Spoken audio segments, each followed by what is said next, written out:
이번 문제가 누구와 똑같다고? 전부 다 같은 문제야. 이해되니? 자, 그럼 얘들아, 우리가 탈출 속도가 뭐라고 했어?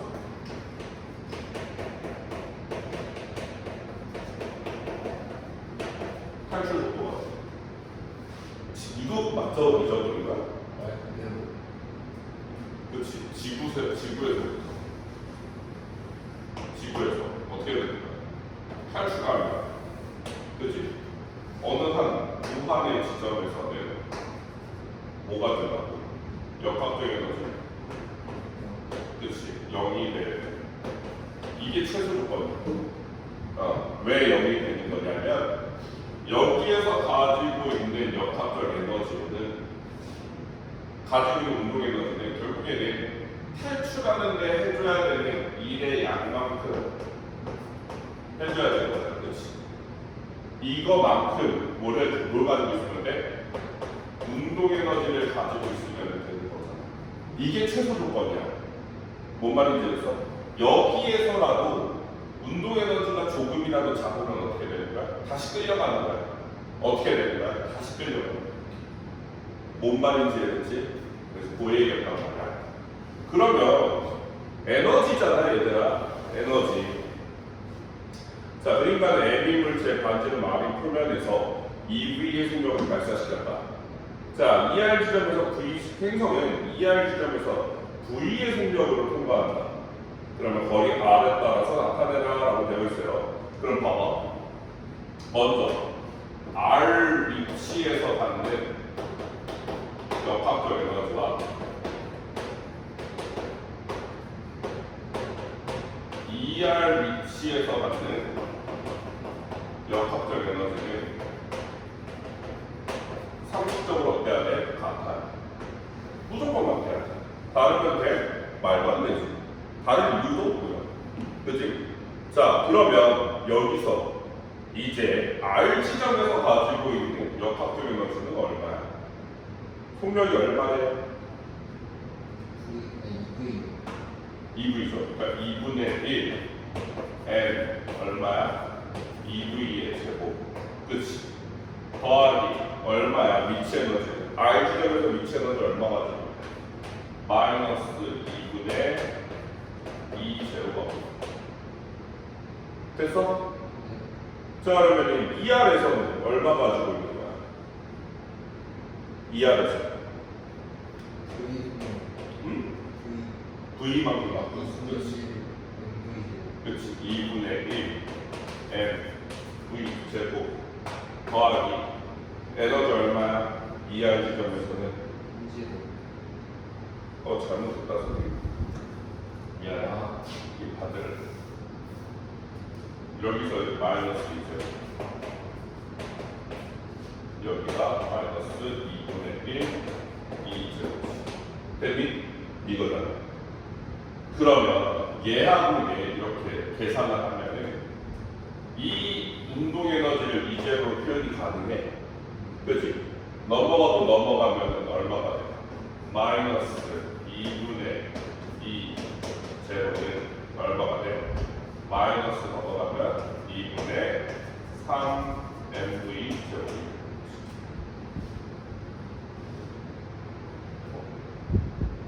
됐어? 자, 봐봐. 이 제곱 값이 얼마나 소리야? 3mv 제곱이라는 게 하나가 나와. 그렇지? 됐니? 그러면 봐봐. 이만큼 뭐 하면 돼? 이만큼에 대해서 뭐 하면 돼? 왜 말을 못하지? 자, 포텐셜 에너지가 몇이라고? 몇이라고? 2제로잖아, 그렇지? 그럼 봐봐. 원래 가지고 있던 에너지가 얼마이면 되는 거야? 최소. 저거 봤다. 5 더하고 합시다. 이거 더하고 합시다. 이거 더하고 합시다. 이거 지금 탈출 속도야. 탈출 속도의 조건이 뭐야? 무한의 지점에 왔을 때 역학적 에너지가 얼마가 되는 거? 0이 되는 게 탈출 속도야. 그러니까 탈출 속도는 그 값보다 크면은 탈출 속도거든. 지금 봐봐. 지금 보면은 지금 R 지점에서 이만큼의 위치 에너지를 0으로 만들어줄 수 있는 뭐가 있으면 돼? 운동 에너지가 있어. 그럼 그때 이 제곱가 얼마라고 되는 거야? 얼마인 거야? 3 m v 제로잖아, 그렇지? 뭔 말인지 알겠어? 그럼 이걸 위한 속력은 얼마가 되겠어? 이게 2분의 1 m 얼마야? 우리가 구해야 되는 v 프라임의 제곱이지. 그치? 그럼 얼마가 돼? v 프라임? 루트 6이 되는 거지. 그치? 잘했을 때는 답은 몇 번? 3번이지. 어때? 역학적 에너지 푸는 것들하고 다 동일하지 않아? 우리가 여태까지 봤던 역학적 에너지 풀이 법칙하고 똑같아. 대부분 다 해석하는 게 뭐냐? 조건을 찾아야 돼. 지금 내가 이게 어렵다, 선생님 이거 어떻게 할지 모르겠어요 라는 친구들은 뭐냐면 이런 문제, 역학적 에너지 문제 풀 때는 가장 중요한 게 식을 내가 어떻게 세울지를 계획하는 거야. 그게 되게 중요해. 그러려면 뭐가 잘 되어 있어야 되냐면 개념이 잘 되어 있어야 돼.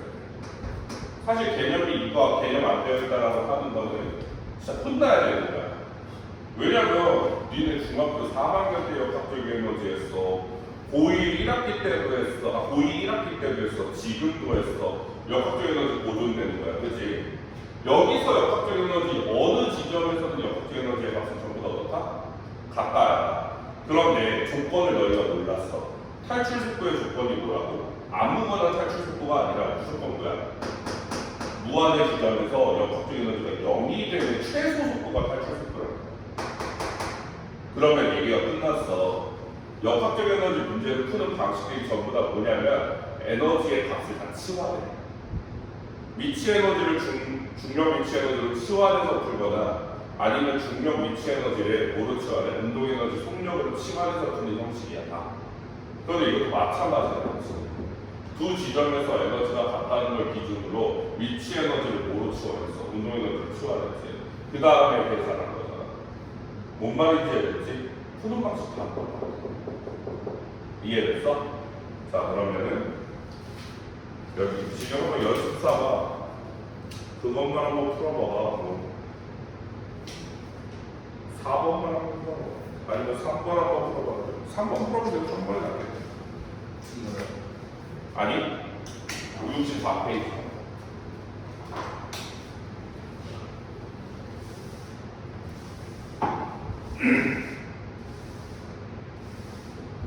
오랜만에 수업을 말하는 거 이분만 났어.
느낌이 달라서 잘 모르겠어요. 느낌이 다르다고? 뭔 느낌이 다를까? 뒤에 거에서는 그러니까 각 지점에서 이 제도에 대해서 줬잖아요. 전 P에서의 에너지가 마이너스 2죠.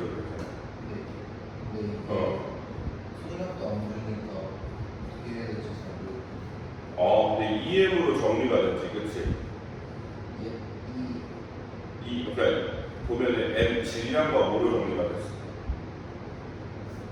질량과 에너지. 잠깐만 봐봐. 문제를 잘 읽어야 돼. 뭐라고 되어 있어?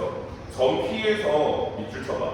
점 P에서 가만히 놓은 물체가 점 Q를 지나 반지름이 아닌 행성 중심으로 가고 있다고 하죠. 네.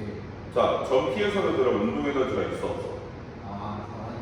가만히 있는 거니까. 없어요. 그래. 그럼 갑자기 미지수 하나가 사라지면서 어떻게 해결이 가능하게 되었지? 네. 수민이 선생님 말 이해했어? 네, 그러면은 위치에너지가 MGH잖아요. MJH로 하면 안 되죠, 우리는. 왜냐면 중력과 속도에 영향을 받아서 있는 게 아니라 지금 만유인력으로 있는 거잖아. 그래서 그 규모로 생각을 하면 안 되지. 그러면은 Q의 위치에너지를 비례해서 하면 안 되나요? 응? 그러니까 MGH라고 생각해서 안 되지. MGH는 거리에 따라서 중력과 속도의 값이 달라져 안 달라져? 안 달라졌잖아. MG가. 네. 그렇지. 근데 이제 이거는 R 값에 따라서 달라지잖아. 그 G 값도 달라지잖아. 그래서 안 되지.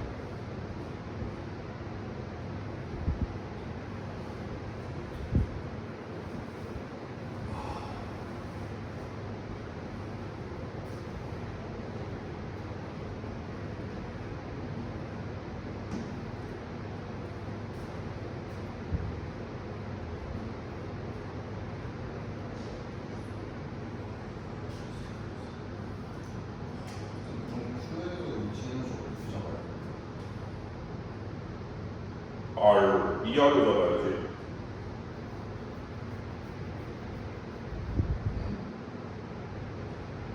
중심 기준이야.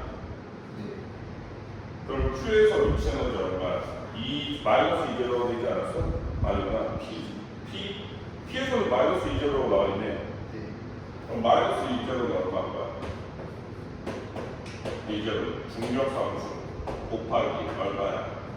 4제곱. 그래. M제곱이야? 저 행성하고 더 줄 질량이 같아? 아니지, 그치? 그치? 그럼 뭐 행성의 질량 라지야 M이지, 그치? 됐어? 이거야.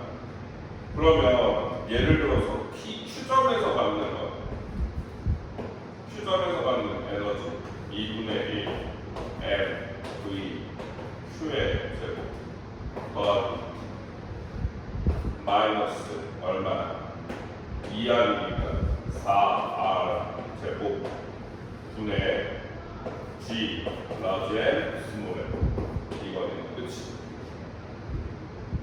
이걸 이 제도로 판단해봐. 이거 몇이야?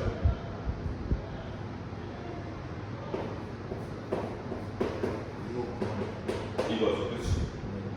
됐어? 이게 아까 전에 선생님 말 이해했어? 얘가 그러니까 4분의 1 2제로가 아니라 4 2제로 된다고요. 뭔 말인지 알지? 이거는 그치, 선생님이 이거 틀렸어. 얘네들이 같은 값이야, 그치? 그럼 얼마야? 마이너스 2제로 이거 2분의 1 M2 Q의 제곱 더하기 얼마가 된다? 마이너스 4, 2 제곱가 넘어가면 얘가 3, 2 제곱 VQ에 대해서니까 얼마가 되겠어? M 더하기 2는 VQ의 제곱. 답은 몇 번이 되겠어?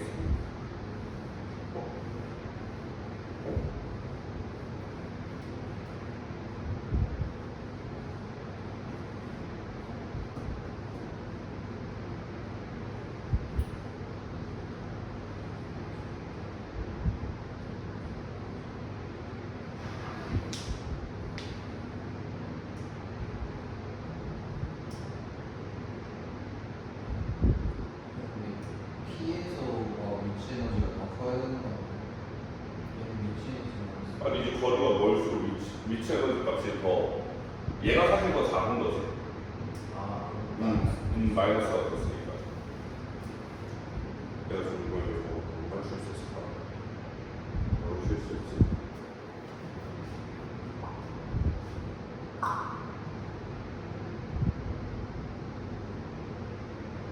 뭐 오늘 이걸 할 생각이 없었어가지고 그래가지고.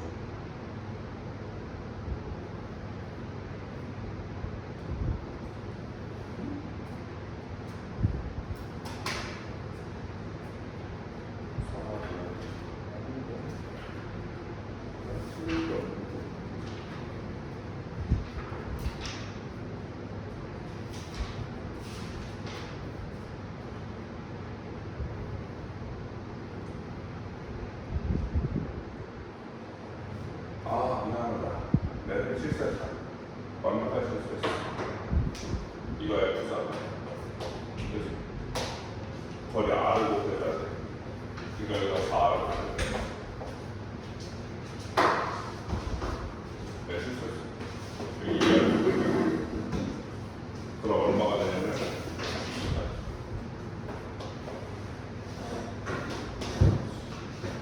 그래서 답은 4번이 돼. 준비 죽겠니?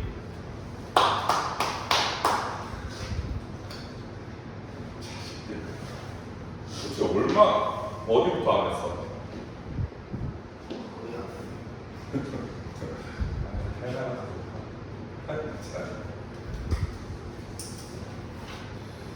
오늘 나머지 좀 하고 가. 저 오늘 빨리 가봐야 될 것 같아요. 왜 빨리 가고 못 때려 빨리 가? 뒤에 화장이 있어요. 무슨 하고? 어? 제가 이거 끝내면 야, 너 근데 학기 시작하면 국어 계속 그 시간대? 아니 근데 학원이 다 바뀔 것 같아가지고 아마 그 시간대 막 얘들아, 보자. 선생님이 아까 전에 얘기했는데 8월 29일에 내신이 들어갈 거야. 다시 내신이 들어갈 거거든. 8월 29일에. 근데 선생님이 수업을 2개를 열어야 돼. 똑같은 수업 2개가 아니라 다른 수업을 2개를 해야 돼. 그러니까 전자기반 양자와 이걸 열어야 돼. 그러니까 너희들은 이거잖아. 역학과 있는 그렇지. 2시에서 5시 수업일 거야. 뭔 말인지 알지? 2시, 5시 수업일 거니까 그거를 듣고 알겠지? 화학을 10시, 1시 걸 들으면 뭔 말인지 알지?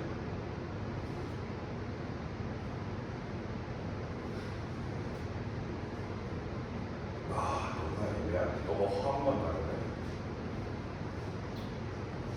아, 이거 잠깐만.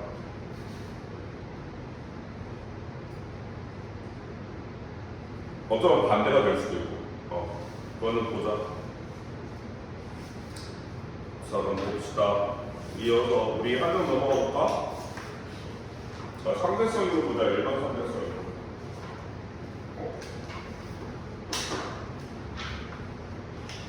특수 상대성으로는 바뀌었는데요 라고 하지만 사실 상관은 없다. 근데 특수 상대성 이론에서 가져와야 되는 개념 하나가 뭐냐면 이 좌표계라는 거예요.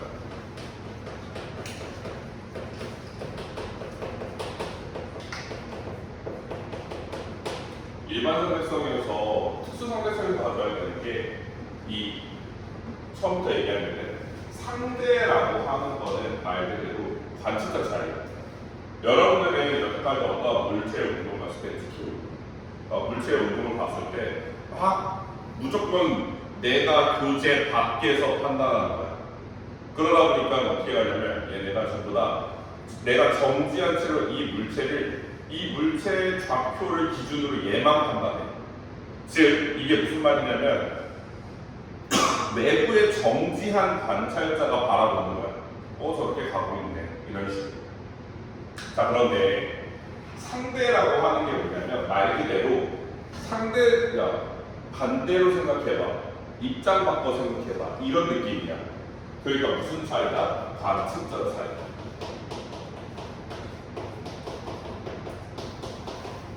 관측자 차이.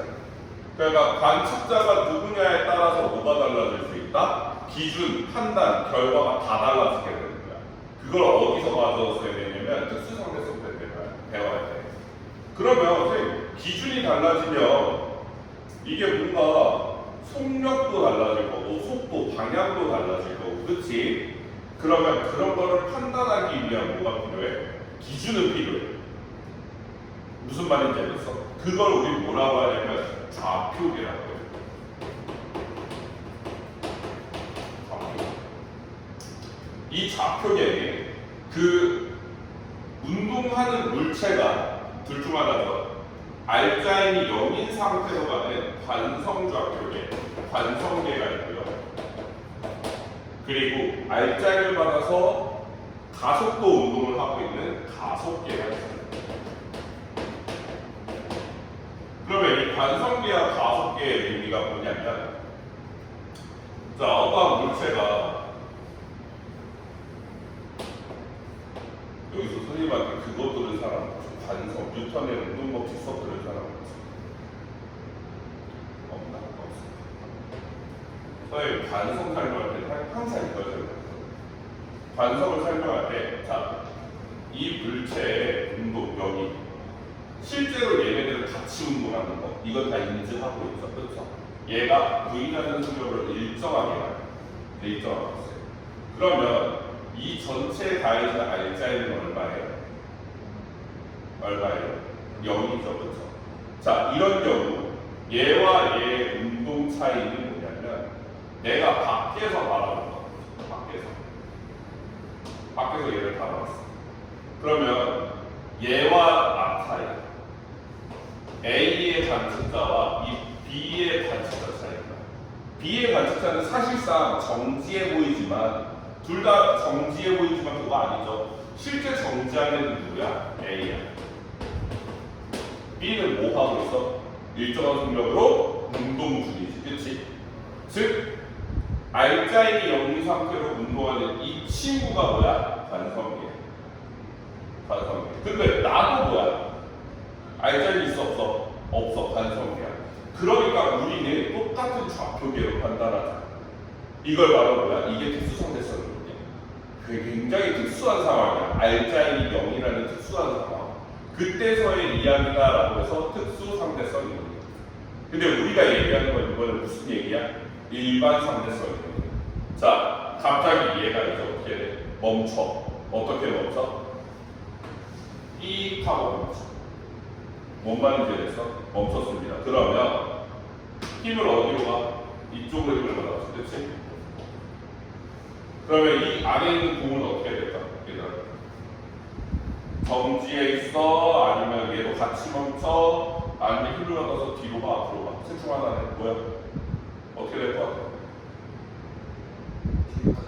앞으로 가죠. 관성이죠. 원래 얘가 뭐야? 앞으로 가던 게 있으니까 뭐가 있는 거야? 가는 거잖아, 그렇지? 자, 이게 바로 가속계. 갑자기 얘가 어떻게 됐어? 운동이 변했죠, 그렇죠? 뭐를 받아서? 힘을 받아서. 그렇지. 근데 실제 존재하는 힘이라고 했어요? 그건 아니에요. 우리는 이러한 힘을 뭐라고 부른다? 가속계에서 갑자기 힘을 받아서 움직이는 이러한 물체의 힘을 관성력이라고 불러요. 그래서 물체가 가속좌표계에 있는 것을 뭐라고 하고요? 가속계. 그리고 아무런 힘을 받지 않고 그냥 관찰자의 차이가 좀 다르더라도 당연히 상대적으로 차이는 나요. 그래도 뭐다? 알자인이 0인 상태에서 운동하는 걸 바라볼 때 그 물체를 판단하기 위한 기준을 뭐라고 한다? 관성계, 관성좌표계라고 이야기하는 거예요. 무슨 말인지 알겠어요? 이게 어렵죠? 좌표계라는 말을 하니까 어려워 보이는 거지 실제로는 진짜 어려운 게 아닙니다. 자, 그러면 여기서 우리가 판단하는 기준을 보자. 자, 관성계와 가속계가 판단하는 기준이 뭐냐면 얘는 알자인이 0인 상황, 얘는 방금 전에 어떠한 힘이 있었던 상황이잖아, 그렇지? 지금 문제를 보게 되면 여기 바깥에서 바라보는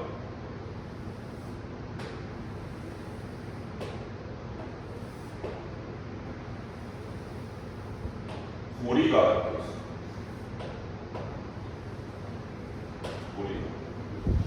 일부러 크게 그렸어요. 그리고 여기 사람이 하나 앉아있어. 여기 바깥에도 사람이 있었고. 자, 이 버스가 앞으로 가고 있다라는 가정하에, 갑자기 가고 있다는 가정하에 A가 봤을 때, 그리고 안에 있는 B가 봤을 때 엄청난 차이가 있어요. 기준이 다릅니다. 자, 무슨 말이냐면 얘가 보는 건 얘는 R자의 어떤 상황? 0인 상황. 그러니까 얘가 바라보는 시점은 무슨 상황이냐면 관성좌표예요.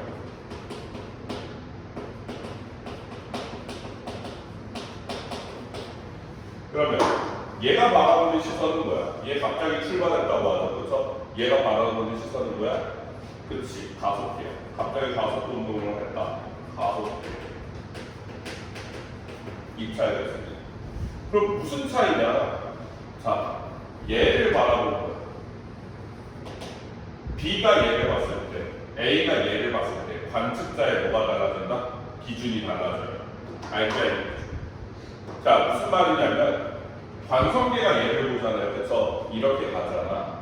그러면 실제 얘는 같이 움직이잖아. 그럼 얘도 이쪽으로 가속도가 있는 거야. 얘는 얘도. 근데 얘가 봤을 때는 어때? 얘가 봤을 때는 우리는 이 공간 속에서 뭐 하고 있는 거야? 정지하고 있는 거야. 다르다는 거지. 무슨 말인지 알겠어? 그럼 선생님, 얘가 이거 바라본 게 그거예요? 관성력이에요? 아닙니다. 얘가 봤을 때 이 가속도는 당연한 거예요. 왜? 자동차가 가속도를 가졌잖아, 그렇지? 그럼 얘도 어떻게 같이 가야 돼? 똑같은 가속도로 같이 가야 돼. 왜? 같이 가니까. 얘 너 춥니 혹시? 괜찮아? 그러면 먼저 A가 관측한 걸 보자. A는 이게 결과값이야 되니까 압력에 의한 결과값. 그럼 어떻게 나와? 이 링이 매달려있지, 그치? 이 매달린 링이 가해주는 R자리는 두 개가 있죠. 첫 번째가 뭐야? mg, 중력. 그 다음에 두 번째 뭐야? 장력. 이 둘의 합력, 선생님 어떻게 한다고 했어? 요거 삼각형법 혹은 그치 뭐 하면 된다 그랬지, 그치? 결국에는 뭐가 나와? 요쪽으로 그치 뭐가 나와? 합력이 나와. 이 합력의 크기가 뭐인 거야? 손잡이의 질량 곱하기 뭔 거야? 버스의 가속도인 거야. 그래서 이거 버스의 가속도인지 어떻게 알아요? 같이 같다니까. 결과로 보고 얘기하는 거잖아, 그렇지? 그런데 이거 가속도가 되려면 조건이 뭐예요? 얘야. 이거야. 우리가 봐야 되는 거는 이 결과값은 나와 있어. 뭐에 의해서 나와 있어? 외부 가속도에 의해서 나와 있어. 근데 이걸 만족시키려면 뭐가 있어야 된다? 얘가 봤을 때 생각하는 거지. 아, 장력은 얼마일 것이다 라는 게 나와야 돼. 그래야지만 이게 성립해. 뭔 말인지 알겠니? 그럼 봐보자. 얘가 커지면 커질수록 장력의 크기 어떻게 돼? 물구덩이야. 커져 작아져. 커져. 뭔 말인지 알겠어? 즉, 얘 가속도에 의해서 결정나는 게 중력이야, 장력이야? 장력인 거야. 뭔 말인지 알겠니? 이런 식으로 문제를 만들어낼 수가 있다. 두 번째, 이제 B야. B가 관측한 거야. 자, B가 관측한 결과는 달라. 뭐가 달라? 얘는 B가 봤을 때는 A가 봤을 때는 얘는 가속도 운동을 하고 있지만 B가 봤을 때는 얘 무슨 운동해? 정지 운동을 하지. 그러면 B는 아래쪽으로 mg, 그지? 그리고 또 위쪽으로 얼마? 장력 있어, 그지? 자, 이 둘을 상쇄시킬 힘이 있어야 돼. 그게 어디 쪽이야? 왼쪽이야, 오른쪽이야? 왼쪽이야. 이게 이 힘이죠. 사실 얘네 둘의 합력에 의해서 나와요. 이거 이렇게 나옵니다. 근데 선생님이 뭐라고? 이거 상쇄시킬 뭐가 있다? B 입장에서는 F 이거 있다는 거야. 상쇄시킬. 왜? B는 결과가 뭐니까? B는 결과가 정지. 자, 그러면 B 입장에서는 어떻게 되냐면, 이 F가 그럼 뭐가 된다? 이 F가 실제 존재하지 않는 힘이다. 이걸 뭐라고 한다? 관성력이라고 한다. 관성력이라고 한다. 존재하지 않는 힘이에요. 왜? B가 관측했을 때는 얘는 정지했다라고 생각하기 때문에 나오는 거고요. 그러면 여기 있는 힘과 이쪽에 있는 힘은 서로 같아야 되지, 그치? 얘가 얼마 같았어? 이게 아까 전에 봤을 때 손잡이의 질량에다가 버스의 가속도가 같았지, 그치? 그렇기 때문에 관성력의 크기는 뭐와 같다? 제발 그만 떨어졌지. 관성력의 크기는 손잡이의 질량 곱하기 뭐가 된다? 버스에 작용하는 반대쪽 가속도와 같다. 즉, 우리는 이 가속도, 외부의 가속도의 반대 방향을 우리는 뭐라고 부를 것이다? 선생님은 얘를 관성 가속도라고 부를 것이다. 이거예요. 그래서 관성 가속도의 크기는 뭐냐면 외부 가속도에 의해서 항상 반대이다. 이해되니? 이게 상대성이야. 이게 일반 상대성 이론이라는 겁니다. 이해됐어요? 자, 그러면 먼저 몇 가지 이야기를 해보면 관성력의 특징을 얘기해 드릴게요. 관성력의 특징 첫 번째 강조합니다. 얘는 일반적으로 존재하는 힘이 아니에요. 관측해서 나오는 힘이에요. 네, 관측해서 나오는 힘입니다. 그럼 얘가 왜 힘이 아니라는 거예요? 뉴턴의 운동 법칙을 안 따라요. 왜? 작반이 없어요. 상호작용하는 힘이 아니에요. 관측에서 나오는 힘이에요. 힘이라는 건 언제나 상호작용, 제3의 물체, 제2의 물체가 있어야 돼요. 그런데 뭐야? 없어요. 그래서 작반이 안 되는 겁니다. 그리고 두 번째, 얘는 외부 가속도와 항상 뭐가 된다? 반대예요. 정반대입니다. 그러면 가속도의 방향이 반대라는 건 힘의 방향도 반대라는 거죠. 그렇죠? 그리고 세 번째, 크기는 무조건 같습니다. 크기는 외부 가속도의 크기와 같습니다. 자, 이것이 뭐다? 관성. 네 번째, 이거는 얘를 누구만 보냐면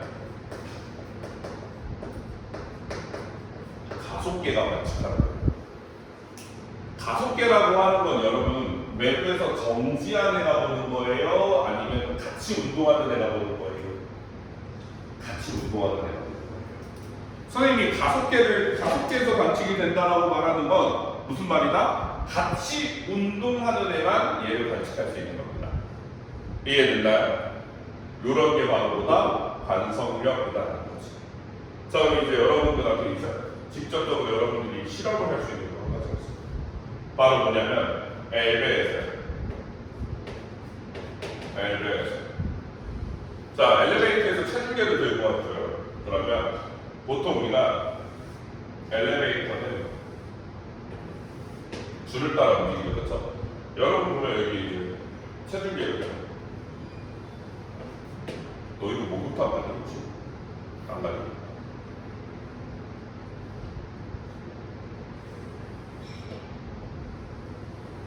사람이 딱 서있잖아, 그렇지? 그럼 봐봐, 사람이 아래쪽으로 뭘 받아? 중력을 받아. 그러면 이 체중계에서 얘를 뭐래? 받쳐. 그렇지? 수직하게 받아. 그러면 사실 이 저울의 값이 의미하는 게 바로 뭐냐면 수직항력이에요.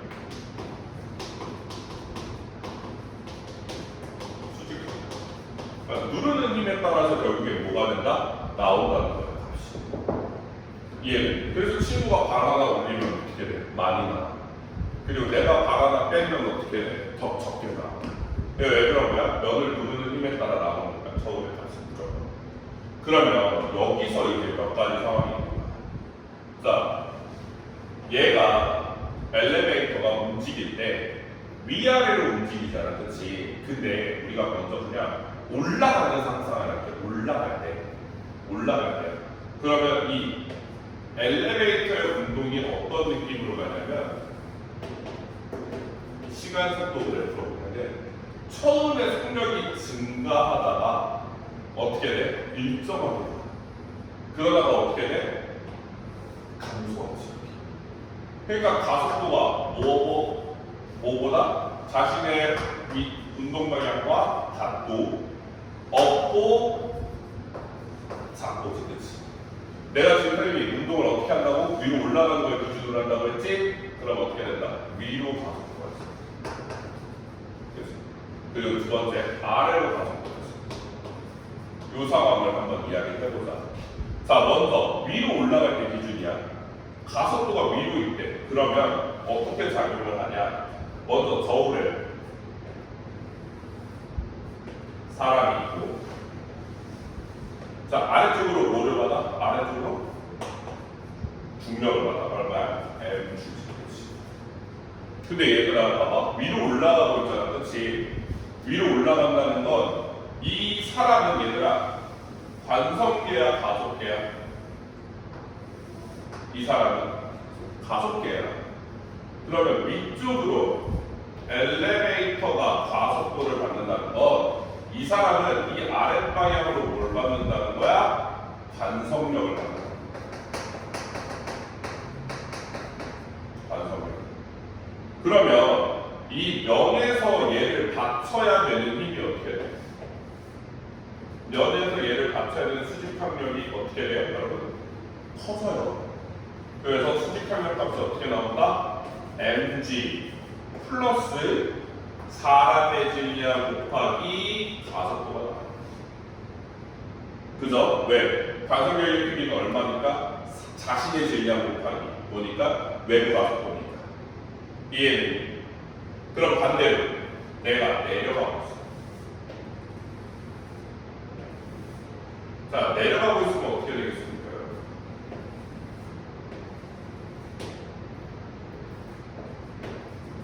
내려가면 이제 어떻게 돼? 아래쪽으로 뭘 받아? mg 받죠. 그리고 관성력을 어디로 받아요? 위로 받아요. 관성력. 그러면 수직항력이 어떻게 되겠습니까? 작아지죠, 그렇죠? 따라서 여기서는 수직항력 값이 얼마가 나온다? 수직항력 값이 중력에서 얼마를 빼서 가속도, 관성력을 뺀 거. 즉, 어디로 운동하냐에 따라서 뭐가 달라진다? 수직항력 값이 달라진다. 이건데, 방금 선생님이 얘기한 거 함정이 있죠.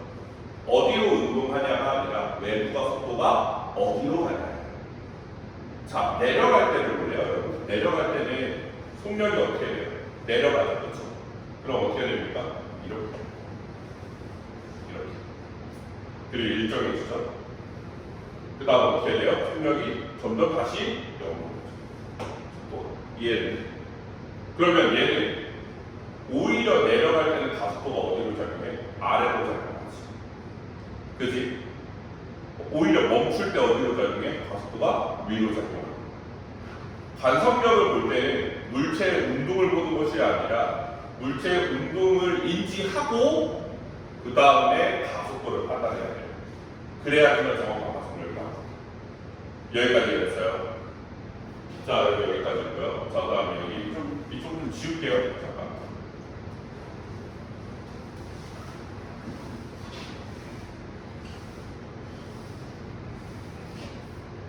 자, 다음에 두 번째 이제 원심력.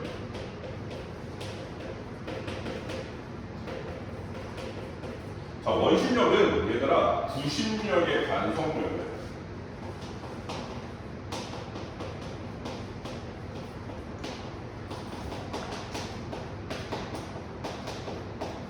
구심력의 반성력.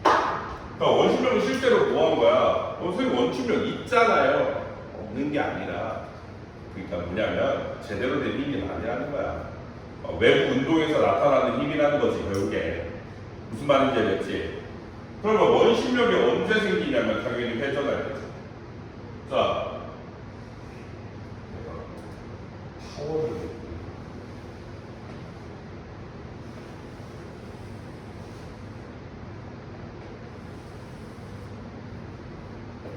이 원의 중심이 있어요. 이 원의 중심에서 뭐 용선을 막 매달고 여기 끝에다가 이제 물체를 하나 매달고 얘는 근육을 돌려. 그러면 원래 같으면 용철이 늘어나려면 용철을 뒤로 당기는 뭐가 있어야 돼? 외부 힘이 있어야 돼. 그지? 근데 사실 우리 그거 말이 안 되는 게 구심력이라는 건 어디로 작용해?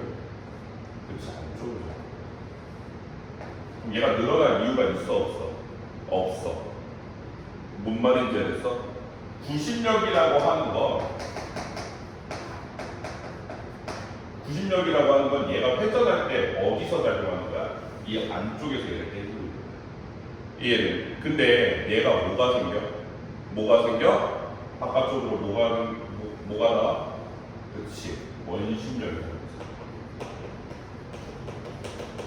나와. 이거 원심력은 이거 땡겨서 생기는 거예요? 아니야, 그런 거. 말했지? 원심력은 누구가 보는 거야? 관측자의 차이. 자, 그럼 보자. 외부에서 온다. 외부에서 봐봐. 자, 바깥에서 얘가 도는 걸 봐볼까? 그지? 그러면 바깥에서는 뭐만 생각해? 뭐만 나와? 구심력만 보이지, 바깥에서는. 그러니까 바깥에서는 얘가 안쪽으로 무슨 운동을 하고 있다? 구심력만 보여요. 그러니까 원심력을 느껴 못 느껴? 바깥에서는 몰라, 못 느껴. 무슨 말인지 알겠어? 아, 얘 그냥 작반으로 늘어나나 보다 이 생각을 하는 거야. 못 느낀다고. 뭔 말인지 알겠니? 근데 여기에 근형이가 타고 있어. 근형이가 여기 타고 있다고 생각해. 근형이가 여기 타서 얘네가 같이 회전하고 있다고 생각해봐. 그치? 근형아, 얘는 너 앞에서 사라진 적이 있어? 없어. 맨날 내 앞에 있어. 내가 도는 거 나는 돈다고 생각해 안 해. 정지해 있잖아, 얘는 내 앞에. 그럼 봐봐. 너 얘 앞에 정지해 있다는 건 안쪽으로 오는 구심력이면 너한테 얘는 어떻게 해야 돼? 계속 이쪽으로 가속도 운동을 해야 돼. 근데 해, 안 해? 안 해. 그러면 너의 입장에서 얘는 뭘 하고 있는 거야? 아니지. 정지해 있는 거야. 너 입장에서. 정지해 있다는 건 알짜임이 몇인 상태야? 승민아? 0인 상태야. 그러니까 근형 입장에서는 안쪽으로 오는 구심력 오케이. 그런데 그거를 0으로 만들어줄 간섭력이 반대로 작용하고 있다. 그래서 원심력은 뭐다? 관심력이 가져. 이해됐어요? 됐니? 이거 좀 빡세게 하면은 우리 자전할 때 중력 방향 다르다는 거까지 설명할 수 있거든요. 네, 이거 빡세게 하면. 근데 거기까지는 안 할게요. 자, 거기 나와 있죠? 거기 그거 딱 적어주시면 됩니다. 이해됐니?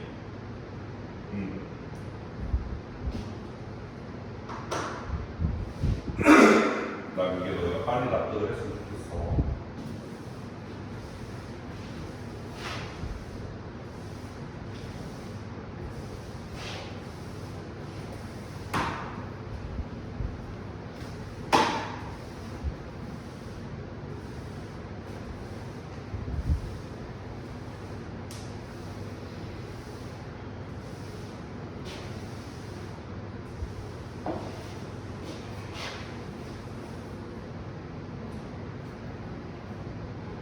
자, 보자.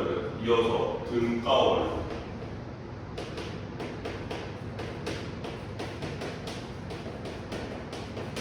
등가라는 말이 뭐냐면 이게 그 강철의 연구소 봤어. 그렇지? 안 봤어? 아, 야, 진격의 걸리고 그런 걸 봐야지. 봐야 돼. 방학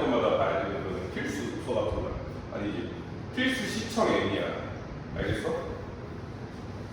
거기 이제 등가 교환이라는 거야. 이게 무슨 말이냐면 등가 교환이 걔네들은 질량 보존만 성립해. 미친놈들. 아니 내가 봤을 때 질량 보존도 성립하지 않아. 이 새끼들은 뭐냐면 같은 가치면은 뭐야? 뭐라도 같은 가치면 다 바꿔. 그러니까 가끔 뭐 기체를 뭐 다른 걸로 바꾸던가 아니면은 사람을 금으로 바꾸던가 이걸 해. 뭐냐면 어느 특정 가치만 맞으면 뭐 할 수 있다? 전부 다 교환할 수 있다는 거야. 그러니까 등가라는 건 뭐냐면 같은 가치를 가지고 있다는 거야. 이해되니? 그게 뭐야? 등가 원리야. 그럼 물리에서 같은 가치를 갖는 게 뭐냐? 바로 질량이야. 질량. 우리는 이 질량이라는 개념을 우리 지구 안에서의 뭐를 기준으로 두냐면 중력 가속도를 기준으로 이야기했어. 얘는 이 아래쪽으로 얼마만큼의 질량을 갖고 있냐? 얘의 힘 그리고 아래쪽으로 내려가게 되는 가속도를 기준으로 질량, 중력 질량이라고 하죠. 그래서 G분의 F로 났어. 이게 중력 질량이야. 우리가 일반적으로. 근데 이게 무슨 관성력에 의해서 나오는 중력이 아니라 만약 관성력으로 해도 질량 똑같나 이렇게 볼 수 있는 거야. 질량이 달라질까? 안 달라질까? 무슨 말인지 알겠니? 그러니까 중력을 대체하기 위한 그런 거지. 자, 그럼 우리가 간단하게 생각을 해보자. 방금 전에 얘기했던 거야. 중심을 두고 얘를 엄청 돌렸어. 90몇 미리미리 돌렸어. 그렇지? 그럼 봐봐. 얘는 바깥쪽으로 뭐가 생겨? 원심력이 생기잖아. 그렇지? 그러면 이 원심력의 크기는 얼마야? 안쪽으로 가고 얘가 가속 속도에 대해서 얼마가 나와? 얘의 관성 가속도는 얼마가 되는 거야? R분의 V제곱. V제곱. 이해됐어? 그럼 얘들아 이거를 얘랑 구분이 가능하다 안 하다? 안 된다는 거야. 너가 여기 있잖아. 너가 여기 있으면 원심력을 받으면서 어떻게 돼? 뒤로 물러나겠지. 그렇지? 그럼 이건 뭐와 같냐면 얘에 의해서 나오는 뭐가? 힘에 대해서 가속도 값이 이것과 구분이 절대 안 된다. 우리 이걸 뭐라고 부른다? 관성질량.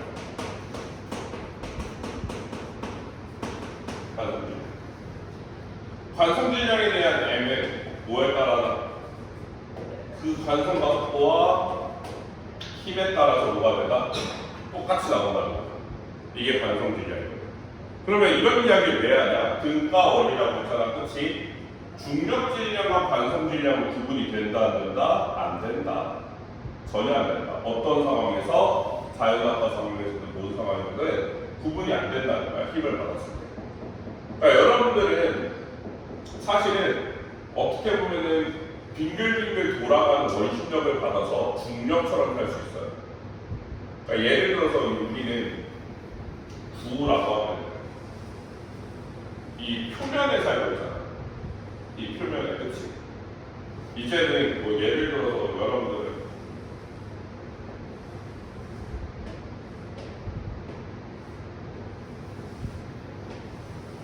이렇게 있으면 잘못했다.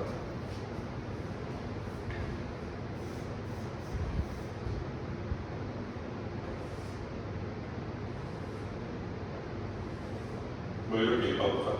이게 구가 이렇게 띠가 있잖아. 얘가 빙글빙글 돌아가면 여러분들 여기 있어. 뭔 말인지 알겠어? 이렇게 관성질량을 만들어서 살아가는 거지. 이게 이제 우주 플로딩 그 계획 중 하나였었는데 모르죠. 자, 이렇게 너는 구분이 가능하지 않다라는 거야. 이해했니? 자, 그럼 여기서 이제 설명을 해줄게. 지구에서 이제 자유낙하라는 개념을 먹어. 자유낙하. 당연히 지구에서 자유낙하는 어때요? 그냥 떨어지는 거지. 처음에 여기, 그 다음에 여기 떨어진다. 중력 가속도를 받아서, 그렇지? 근데 옆에 있는 우주선을 봐봐. 자, 날아가는 우주선을 보자. 날아가는 우주선에 보면 처음에는 사람이 어떻게 하고 있어? 처음에는 사람이 본인이 이렇게 갖고 있어. 사람이 공을 이렇게 갖고 있어. 그지? 그러다가 어떻게 했어? 낙하를 시켰어. 그지? 낙하를 시킵니다. 그럼 낙하를 시키는 순간 어떻게 돼? 공이 떨어져 안 떨어져? 공은 안 떨어져. 왜 안 떨어져?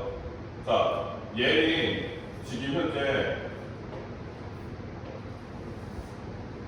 가만히 있으면 우주잖아, 그렇지? 우주는 무중력이야. 그럼 얘네들은 중력이 작용해 안 해? 안 하지. 근데 얘가 어떻게 가? 얘가 이 우주선이 갑자기 앞으로 쭉 날아가. 그러면 뭘 받아? 가속도를 받지, 그렇지? 그 순간 얘는 뭐에 의해서 나타나는 거야? 아래쪽으로 관성력에 의해서 나타나는 거야. 관성력에 의해서. 그럼 관성력에 의해서 낙하하는 거가 자유낙하에서 낙하하는 거 이거 구분 가능하다 못한다? 못한다. 그게 안 된다는 거야. 이해되니? 속력이 느려질 수 있잖아요. 그렇지. 근데 그리고 또 한 가지 둘의 질량이 다르게 된다. 똑같이 나간다? 똑같이 간다. 이해됐어? 그렇기 때문에 관성력에 의한 힘과 중력에 의한 힘을 어떻게 할 수 있다? 서로 계산이 가능하게 되는 거지. 우리 어렸을 때 그런 말 많이 했지. 엘리베이터에서 떨어질 때 뭐 하면 된다고? 점프하면 된다고. 근데 엘리베이터에서 점프하는 것도 이미 답을 알고 있는 사람도 있겠지만 무죽이야, 무죽. 엘리베이터에서 이제 자유낙하하는 거. 무죽이야. 왜? 아래쪽으로 뭐 하고 있어? 얘 힘 받지. 얼마 받아? mg만큼 힘 받고 있지, 그렇지? 그러면 봐봐, 얘가 이 자유낙하는 이 전체가 자유낙하는 거잖아, 그지? 그지? 그럼 어디로 가? 아래쪽으로 뭘 받아? 중력 가속도로 운동하지? 그럼 얘는 위쪽으로 뭘 받아? 관성력을 받아. 근데 관성력 크기 얼마야? 마이너스 mg죠. 그지? 이 R자의 몇이야? 0이야. R자임이 0이라는 말은 위에서 받치는 수직 강력이 없다는 소리야. 그러면 여러분들은 붕 떠 있어. 정지에 있거나 떠 있는 느낌, 무중력 상태야 되는 거야. 일순간. 그럼 얘는 살 수 있어 없어? 여러분들 점프가 가능해? 점프를 하려면 어떻게 해야 돼? 바닥을 눌러야 돼. 못 눌러. 그럼 어떻게 된다? 끝난 거지. 이해되니? 여기까지. 그래서 자, 여기까지 한 것들 읽어보고 뒤쪽에 70페이지 풀어보고 있으세요.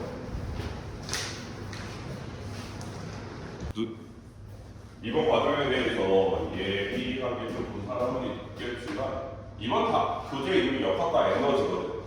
그러니까 어떠한 상황에서도 이 역학이라는 것도 전부 다 에너지로 재해석을 하겠다는 말이야. 그러니까 에너지로 재해석하겠다. 그러면 우리가 지금 열역학이라고 하는 것도 가지고 있는 열에 대한 것도 정의는 뭐라 그럴까? 에너지로 다시 이야기하겠다는 거지. 그러면 에너지가 원래 그냥 에너지 계산하는 거에서 끝났었는데 그게 아니라 이제 이걸로 뭘 할 거야? 추가적인 무언가를 하겠다는 거야. 일을 하겠다는 거지. 이해되니? 그래서 우리가 첫 번째 전 1단원에서 배웠던 거에서 궁극적으로 여러 가지 운동들을 배웠잖아요. 포물선도 배우고 뭐도 배우고 하면서 궁극적으로 나왔던 그 마지막에 탈출법이야. 그러니까 에너지에 대해서 결국에는 얼마만큼의 일을 해주면 지구를 떠날 수 있다는 개념으로 간 거지. 무슨 말인지 이번에도 마찬가지야. 열을 얻음으로써 결국에는 에너지를 얻게 되고 그 에너지로 무언가를 할 수 있냐 이걸 배우는 게 이번 단원의 포커스거든요. 그러면 열이라는 거에 대해서 여러분들이 알고 있는 기본 상식들을 싹 정리를 한번 해야 돼. 왜냐하면 열역학은 총 4가지의 법칙이 있어. 열역학이라는 게 법칙이 있는 건 열이라는 것 자체가 지금 현재 가장 대중적으로 소모되고 대중적으로 쓰이는 에너지이기 때문에 그런 거지. 그러면 열역학에 대해서 여러분들이 아는 것들이 다 법칙이거든 사실은. 자, 먼저 첫 번째 열 평형을 먼저 봐요. 그 열 평형을 배울 때 같이 배우는 게 뭐냐면 온도라는 개념을 예. 그럼 열이 뭐야? 열이라는 건 에너지의 종류 중 하나야. 열 에너지를 얼마나 가지고 있다 판단하는 게 기본 판단 기준이 뭐야? 온도야. 예. 그럼 열은 결국에는 어떻게 된다? 열의 첫 번째 특징은 같아진다. 평형이 일어난다. 이게 또 첫 번째 특징이다. 이게 영법칙입니다. 열력 영법칙. 기존입니다. 기준. 그러면 여러분 온도를 볼까요? 온도. 자, 여러분들이 아는 온도, 섭씨온도, 화씨온도, 절대온도 있겠죠, 그쵸? 그런데 지금 현재 2번 단원에서 쓰는 기본적인 온도는 절대온도예요. 그럼 절대온도의 기준이 뭐야? 절대온도의 기준. 입자의 운동속도죠. 자, 어떠한 입자의 운동속도는 오로지 온도에만, 열에만 비례한다라고 해서 입자의 운동속도를 기준으로 둔 것이 뭐예요? 절대온도예요. 그래서 실질적으로 영도는 몇 켈빈과 같다? 273 켈빈과 같아요. 네. 이게 절대온도죠. 예. 그러면 마이너스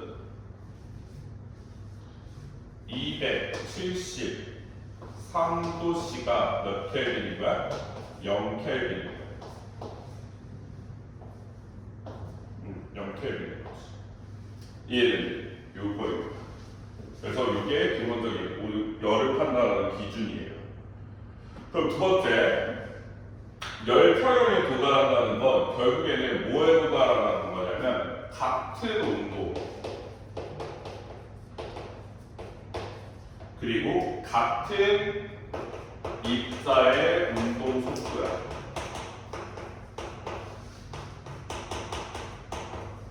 네, 요거를 기한다라는 거죠. 이해됐습니까? 그래서 요게 바로 이 열 평형의 두 가지 의미를 갖고 있는 거죠. 그럼 두 번째, 이제 열의 이동이에요. 이동. 자, 열은 이렇게 전달할 수 있어요. 그렇죠? 열이라는 것을 전달할 수 있습니다. 어디에서 어디 곳으로? 온도가 높은 곳으로 해서 낮은 곳으로 이동해요. 자, 열을 많이 가지고 있는 거 아닙니다. 기준은 무조건 뭐다? 온도예요. 온도의 높은 그리고 낮은으로 갑니다. 거꾸로 가는 거는 절대 없어요. 네. 그래서 얘는 무슨 과정이라고 하냐면 나중에 이제 그만해서 비가역 과정이라고 하죠. 비가역 과정. 우리 배웠죠? 화학 때. 가역 과정이 뭐야? 정반응반. 그치, 정반응과 역반응이 둘 다 일어나는 거야. 그치? 근데 비가역 반응은 뭐야? 정반응이나 그치, 역반응이 우세한 반응을 그치, 비가역 반응이라고 하지. 그치? 근데 보통 정반응이지 뭐지? 이게. 그치? 특정 조건을 만족해도 뭐한다? 역반응이 갈 수가 없다. 얘는. 알겠죠? 그래서 비가역 반응. 그럼 열의 이동의 종류는 뭐가 있어요? 첫 번째가 전도. 그 다음에 복사, 대류가 있어요. 자, 사실 우리가 이번에는 포커스가 전도에 되게 많은 포커스가 가요. 이 전도라고 하는 거는 어떻게 전달하냐면 입자의 충돌로 전달합니다. 한 입자가 옆에 있는 입자에 붙어서 자신이 운동을 함으로써 열을 전달하는 거죠. 열을. 그러면서 나와 똑같이 진동을 하는 그런 과정을 바로 뭐라고 한다? 전도라고 이야기를 해요. 그러면 열을 전달하는 방식을 간단하게 해서 입자에 뭐가 있어야 된다? 입자에 충돌을 전달한다. 그러면 입자의 충돌이 일어나기 진짜 좋은 상태가 뭐냐면요. 고체. 네, 고체입니다. 그리고 나서 나머지는 안 일어난다? 아니에요. 일어나요. 일어납니다. 그런데 고체가 너무 압도적이에요. 그리고 액체. 그 다음에 기체도 일어납니다.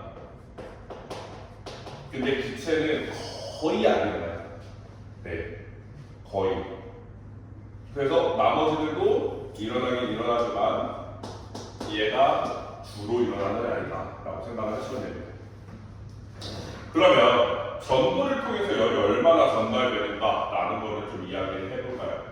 보통 전도가 될 때는요, 완전히 접촉한다라고 하지만 이 전도 다리, 전달이 될 때 있는 다리가 있다라고 생각을 해보죠.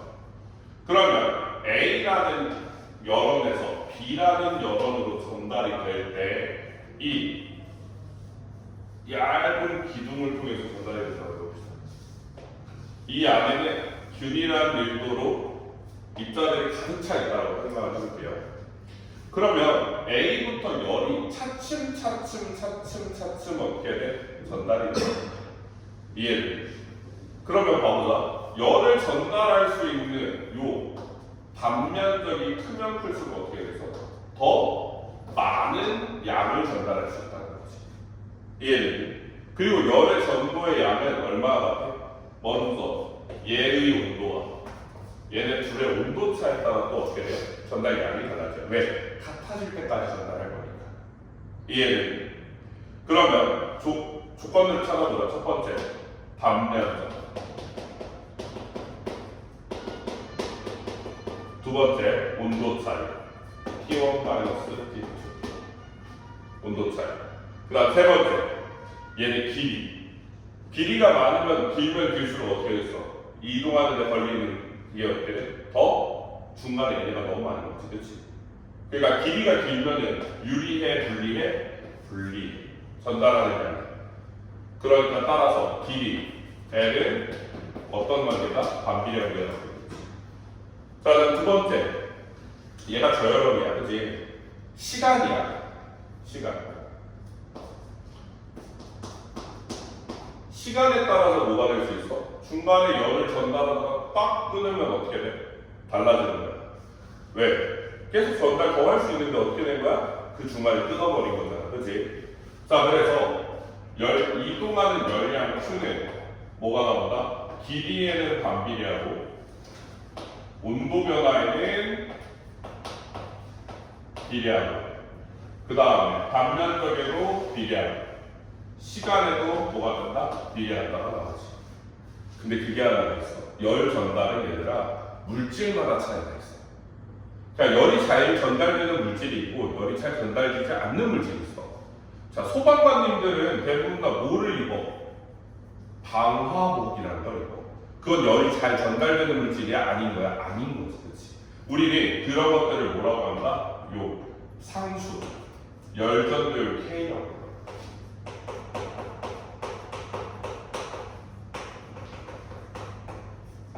이거는 사실상 무슨 의미를 가지고 있다? 얘는 사실상 물질마다의 차이를 의미하고 있는 거죠. 자, 그로 인해서 A에서 B로부터 전달되는 열의 양을 계산할 수가 있어요. 그럼 얘들아, A는 방출한 열량이죠, 그렇죠? 그러니까 마이너스. 그렇지? B는 어떻게 됐어요? 흡수한 열량이죠, 그렇지?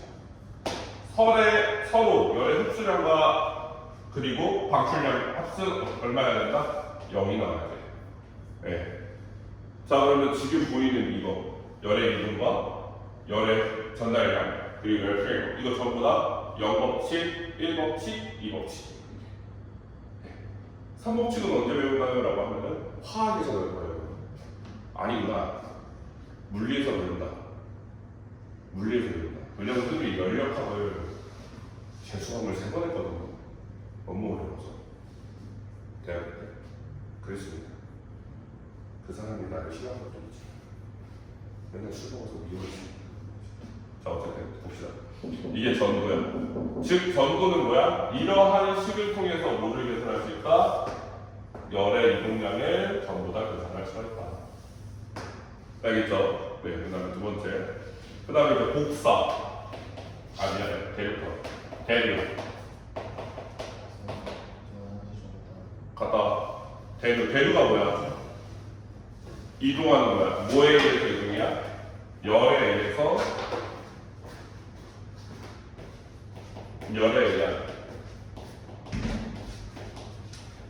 열에 의한 이동이에요.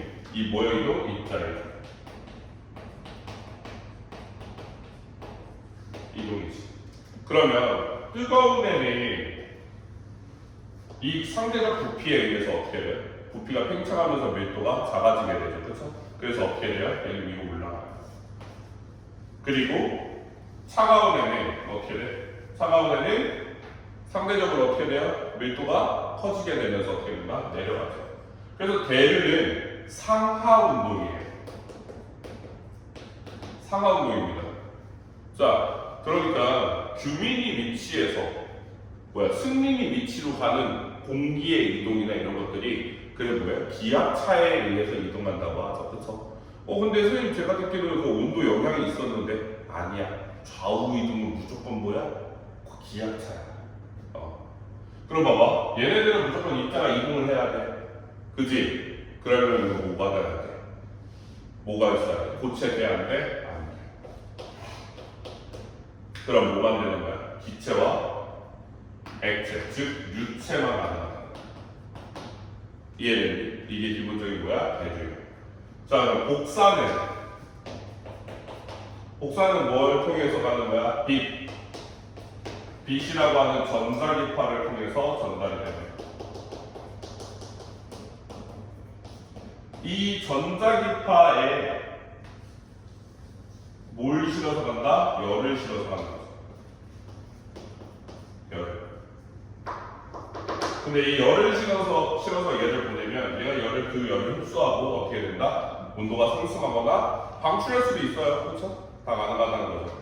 그래서 보통 이렇게 얘기해요. 지금 전자기파는 적외선만 전달하는 거잖아요. 아닙니다.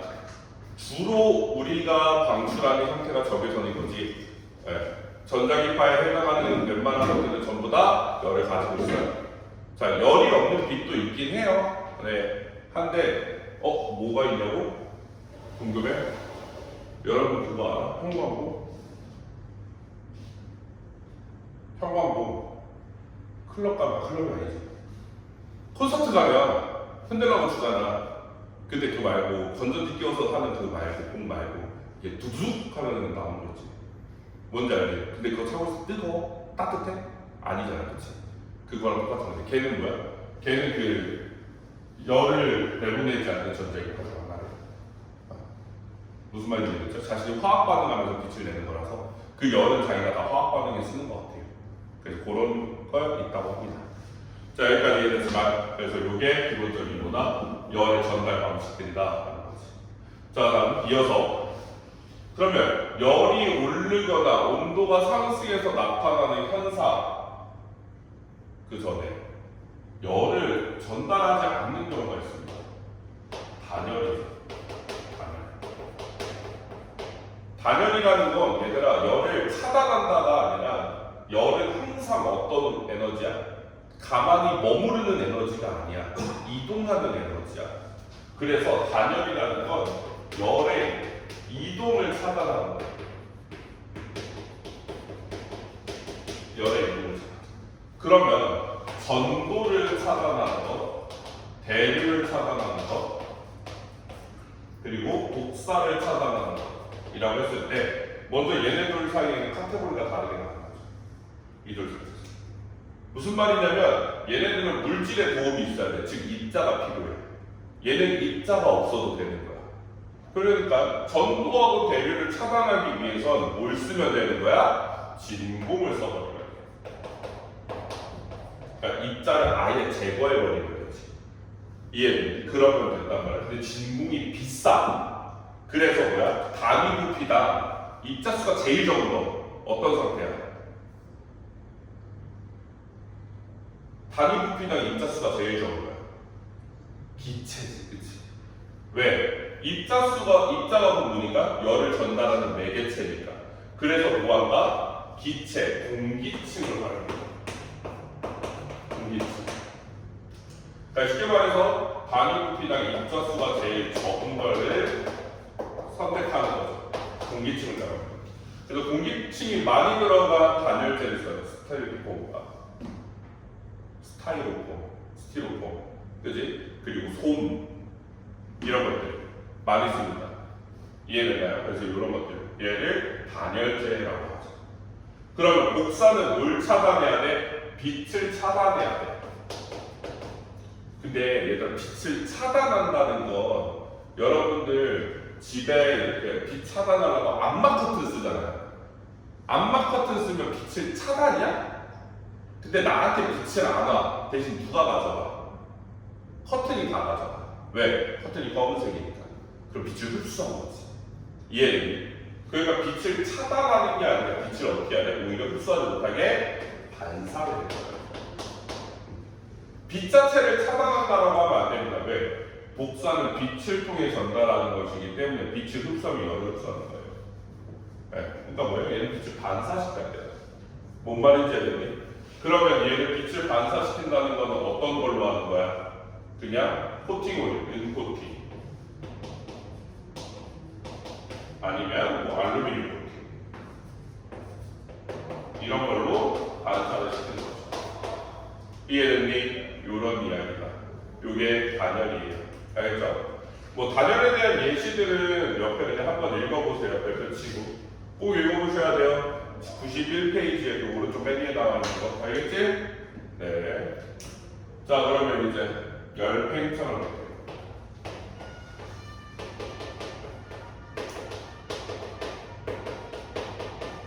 자 열팽창이라고 하는 건 열을 흡수하게 되면 온도가 오르게 되면 입자의 운동이 활발하게 되면서 뭐가 되는 거야? 부피가 증가하는 걸 이야기해요. 그래서 열팽창은 고체에서도 일어나고요. 당연히 액체에서도 일어나고요. 기체에서도 일어나요. 근데 누가 제일 잘 일어나? 기체에서. 그 다음에 액체로. 네.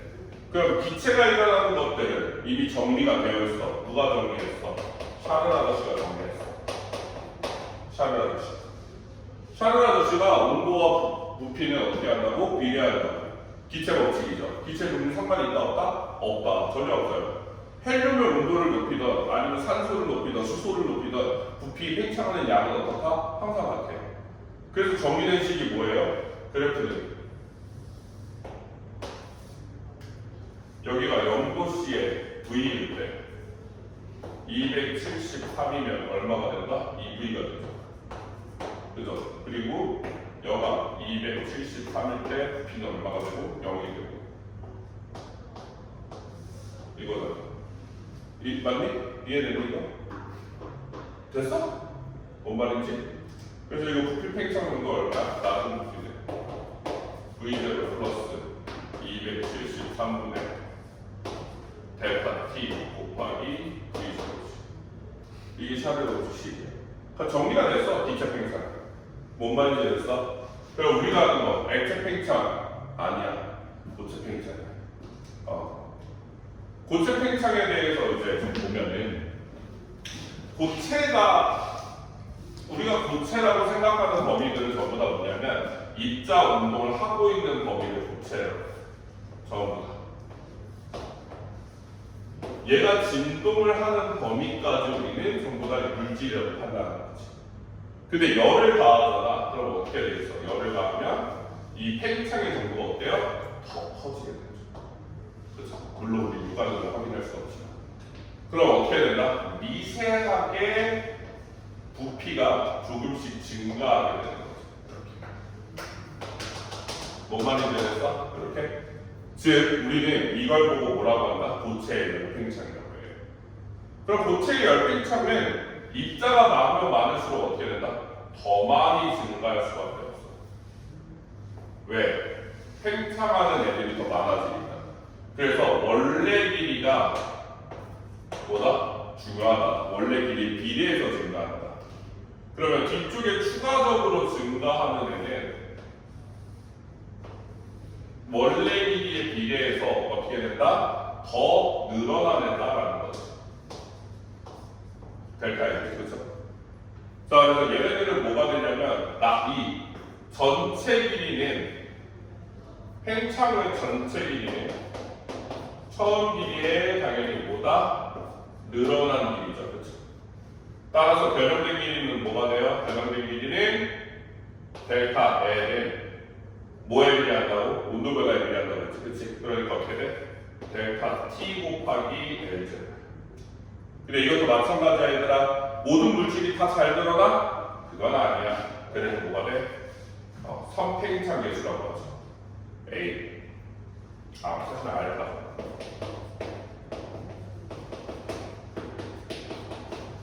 선택하겠습니다.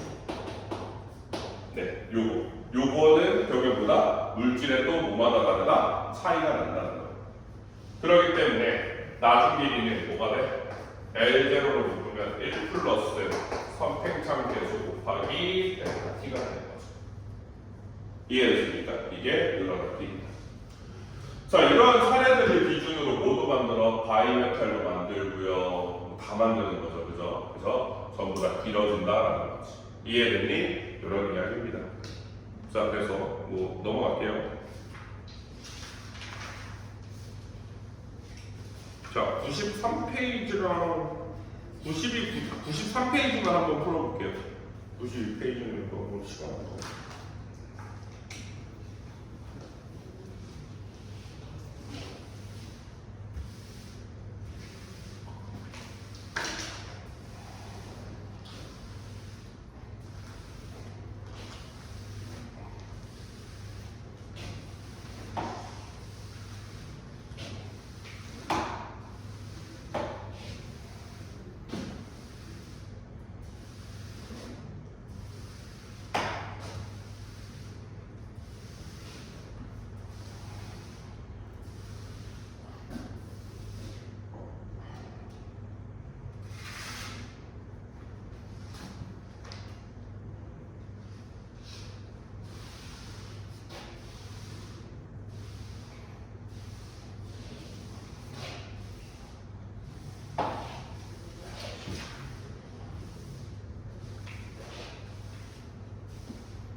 규민이 다 했니? 모르겠어? 이거?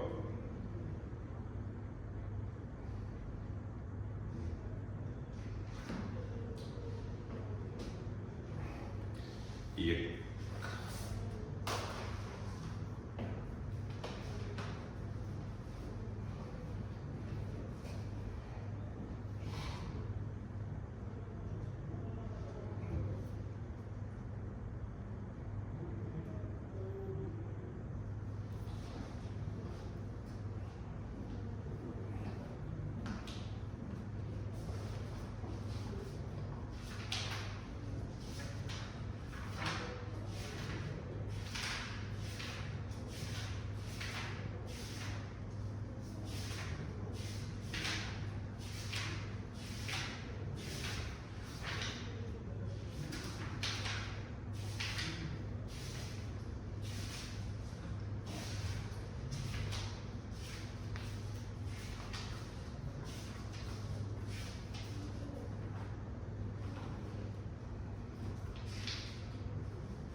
볼게요.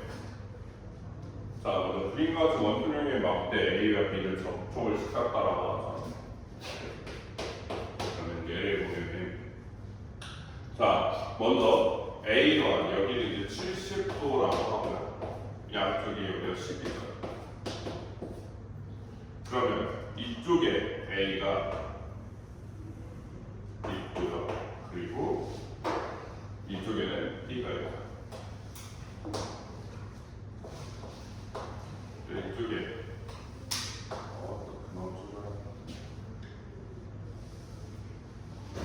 이쪽에 B가 있고요.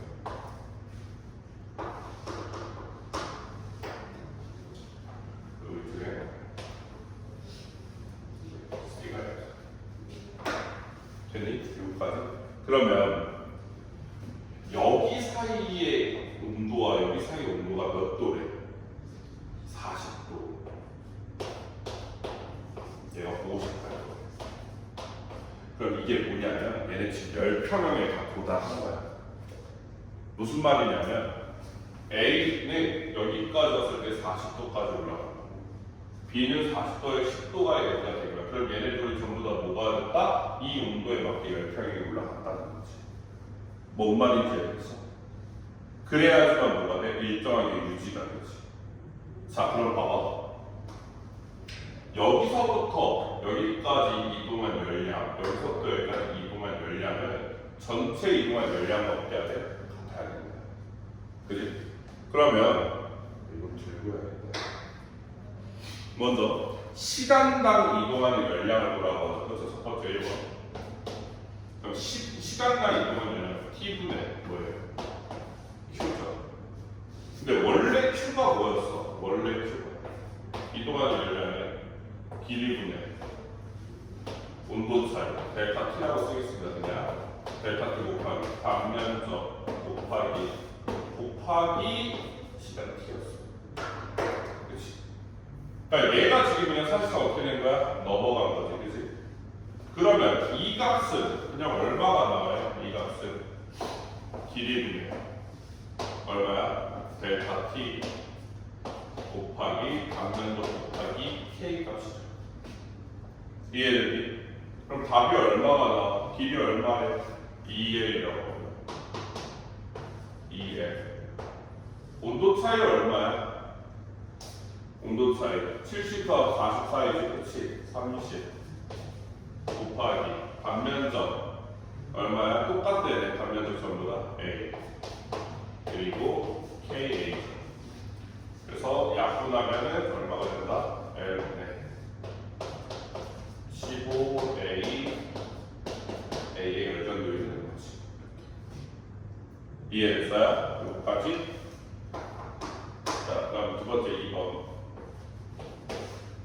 자, 2번 보게 되면 A와 접촉해 있는 B를 통해 단위 시간당 이동한 거지. 그러니까 뭐야? 저기도 똑같이 B 쪽에서 이동할 거야. 이게 얼마가 나와요? L분의 온도 차이 얼마? 30. 그 다음에 반면적 K죠. B의 열전도율 K라고 되어있습니다. 그럼 봅시다. A의 열전도율과 B의 열전도율의 B를 쓰라고 되어있죠. 그래서 그러면 A의 B와 B의 열전도율의 B는 얼마야? 얘 자체가 얼마야? KA의 2K죠. 그죠? 그러면은 열전도율의 차이는 얼마가 된다?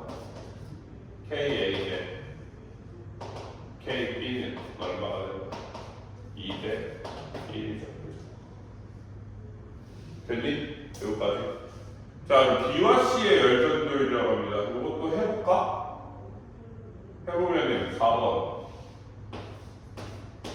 똑같이 한번 해볼까? 했어. 얼마 나왔어? 8대1. 8대1 나왔어?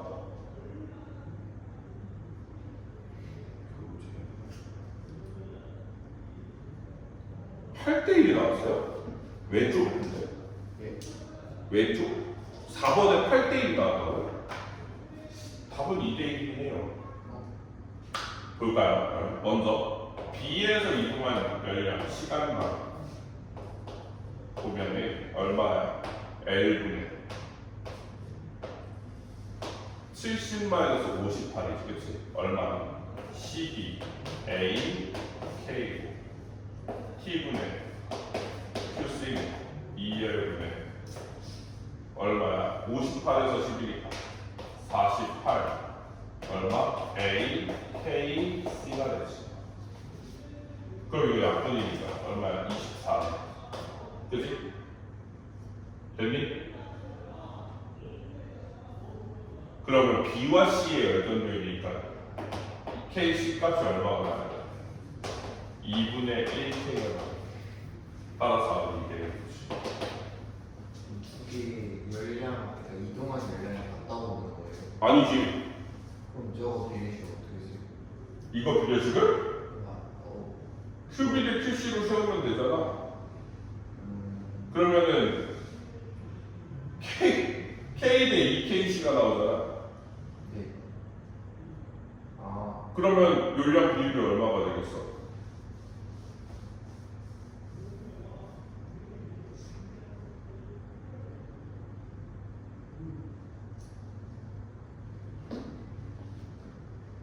너가 말하는 게 뭐야? 아, 이 부분당 이동한 열량이 같냐고 물어본 거야? 그럼 같지. 같다고 했잖아. 네. 뭐 말인지 알았어?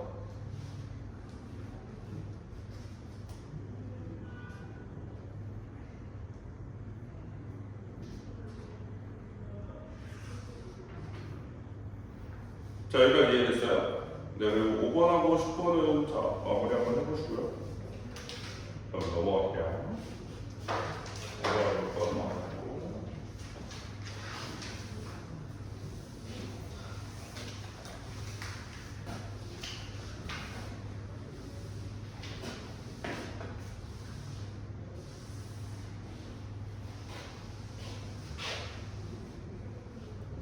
자, 그럼 방금 전에 얘기했던 것 중에 이제 그러면 열이 좀 온도가 다른 데서 왜 이동한 열량이 같아요? 이럴 수 있거든. 그렇지. 온도가 달랐는데 왜 같아요? 근데 이게 무슨 차이다? 바로 모든 물질마다 비열이라고 하고 있어요. 비열이라고 하는 것은 물질마다 온도가 올라가는데 필요한 뭐가 다르다? 열량이 달라요. 필요한 양이 다릅니다. 자, 그러니까 우리는 나는 이걸 사람마다 뭐라고 생각하냐면 배통이라고 생각해. 누구는 삼겹살 1인분에도 어때? 배불러. 근데 누구는 1인분에 배부를 리가 있어 없어? 없다니까. 자, 그럼 일반적으로 등치가 큰 사람일수록 잘 먹어요. 일반적으로. 그러면 이건 무슨 말이야? 비슷한 거야. 비열이라고 하는 것도 비교를 해보면 가지고 있는 뭐에 따라, 질량에 따라서도 연관이 있을 수 있기 때문에 비열을 무조건 어떤 물체 1kg을 기준으로 합니다. 1kg을 기준으로 하고요. 그리고 어떤 물질이든 뭘 기준으로 한다? 1도씨 높이는 데를 기준으로 해요. 이 필요한 열량을 바로 뭐라고 한다? 비열이라고 해요. 그럼 비열의 기준이 되었던 게 누구나 물이에요. 물. 왜? 물은 우리가 섭씨 온도라고 하죠. 그쵸? 1도씨 높이는 데 필요한 에너지 1kg을 1kcal라고 했어요. 이거 그냥 애초에 킬로칼로리의 기준이 뭐야? 물 1kg을 몇 도씨 높이는데? 1도씨 높이는데 필요한 열량으로 지정했거든. 그래서 물의 비열은 뭐야? 물의 비열은 1kcal kg 도씨가 되는 거야. 그래서 어떤 물질이든지 전부 다 이 비열 값을 갖고 있습니다. 비열 C라고 합니다. 그럼 비열의 단위가 뭐가 되는 거야? 비열의 단위는 열량에는 당연히는 뭐가 되겠어? 비열하고 비례하겠죠? 그래서 비열의 질량과 온도 변화 분의 뭐가 된다? 열량이 돼. 이걸 기준으로 우리가 뭐냐면 어떤 물체 X라는 물질 델타 T만큼 물질 열 올리는데 온도 올리는데 필요한 열량 Q는 얼마가 나온다? 비열 곱하기 질량 곱하기 델타 T가 나와요. 네, 요걸 합니다. 자, 어떤 사람이 이런 얘기를 했어. 이거는 한 물질 안에서 한 물질. 근데 여러분들 대부분 다 요즘 하나의 물질이에요, 여러 가지 물질이에요. 대부분 다 섞여 있죠, 그렇죠? 지금만 보더라도. 그러면 이걸 섞어버린 거예요.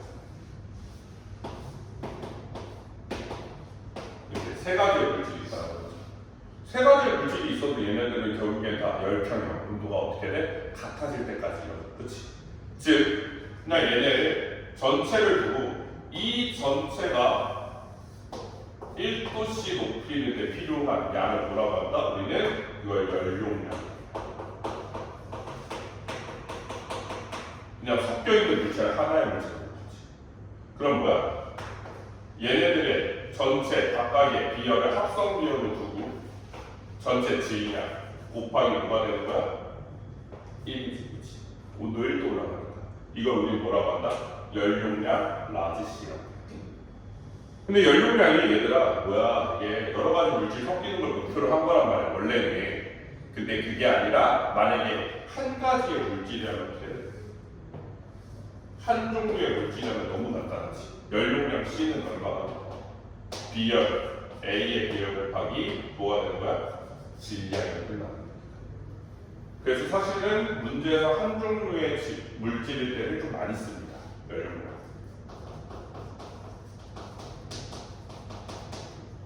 이해했죠? 이게 되게 뭐 이런 게 다 있어 라고 생각이 들잖아. 그치? 이걸로 노벨상 받았습니다. 열량을 보시고 라지 C, 스몰 C. 근데 여기는 요즘 다르게 쓰더라고. L로 쓰나? 아니면 여전히 라지 C 맞네요. 네, 이해됐죠? 이런 겁니다. 됐어? 여기까지? 이해됐니? 그래서 두 가지씩을 알아둬야 돼. 요식. 그리고 요식 알아둬야 돼. 그럼 얘들아 이런 얘기는 비열의 특징. 비열의 특징은 질량에 따라 변해 안 변해? 안 변해. 그래서 보다 물질의 특성이죠. 특성이죠. 두 번째, 얘는 비열이 클수록 어떤 특징이 일어날까? 자, 비열이 크다. 이 크다. 라는 말 자체가 뭐냐면 1도씨 높이인데 필요한 열이 어떻다? 크다라는 거야. 그럼 뭐냐면 내가 어떠한 A라는 물체와 B라는 물체에게 똑같은 열을 주더라도 어떻다? 얘네들은 온도 변화가 서로 어때? 다르다는 거지. 자, 내가 예를 들어서 100Q만큼 열을 줬어. 얘 열량이 100이야. 50이야. 비열이. 얘 비열은 100. 얘 몇 도 올라? 100만큼 오르면 얘 얼마 오는 거야? 2만큼 오르는 거야. 즉 비열이 클수록 비열이 크다라는 말 자체가 뭐를 의미한다? 온도 변화가 작다라는 말이지. 작다. 자, 선생님이 아까 전에 이런 말을 했어. 얘들아, 열의 이동은 뭘 기준으로 한다? 열의 양 기준, 온도 기준. 온도 기준이라고 했어. 왜? 이동하는 열의 양이 뭐에 따라 달라질 수 있기 때문에 그래? 질량에 따라 달라질 수 있기 때문에.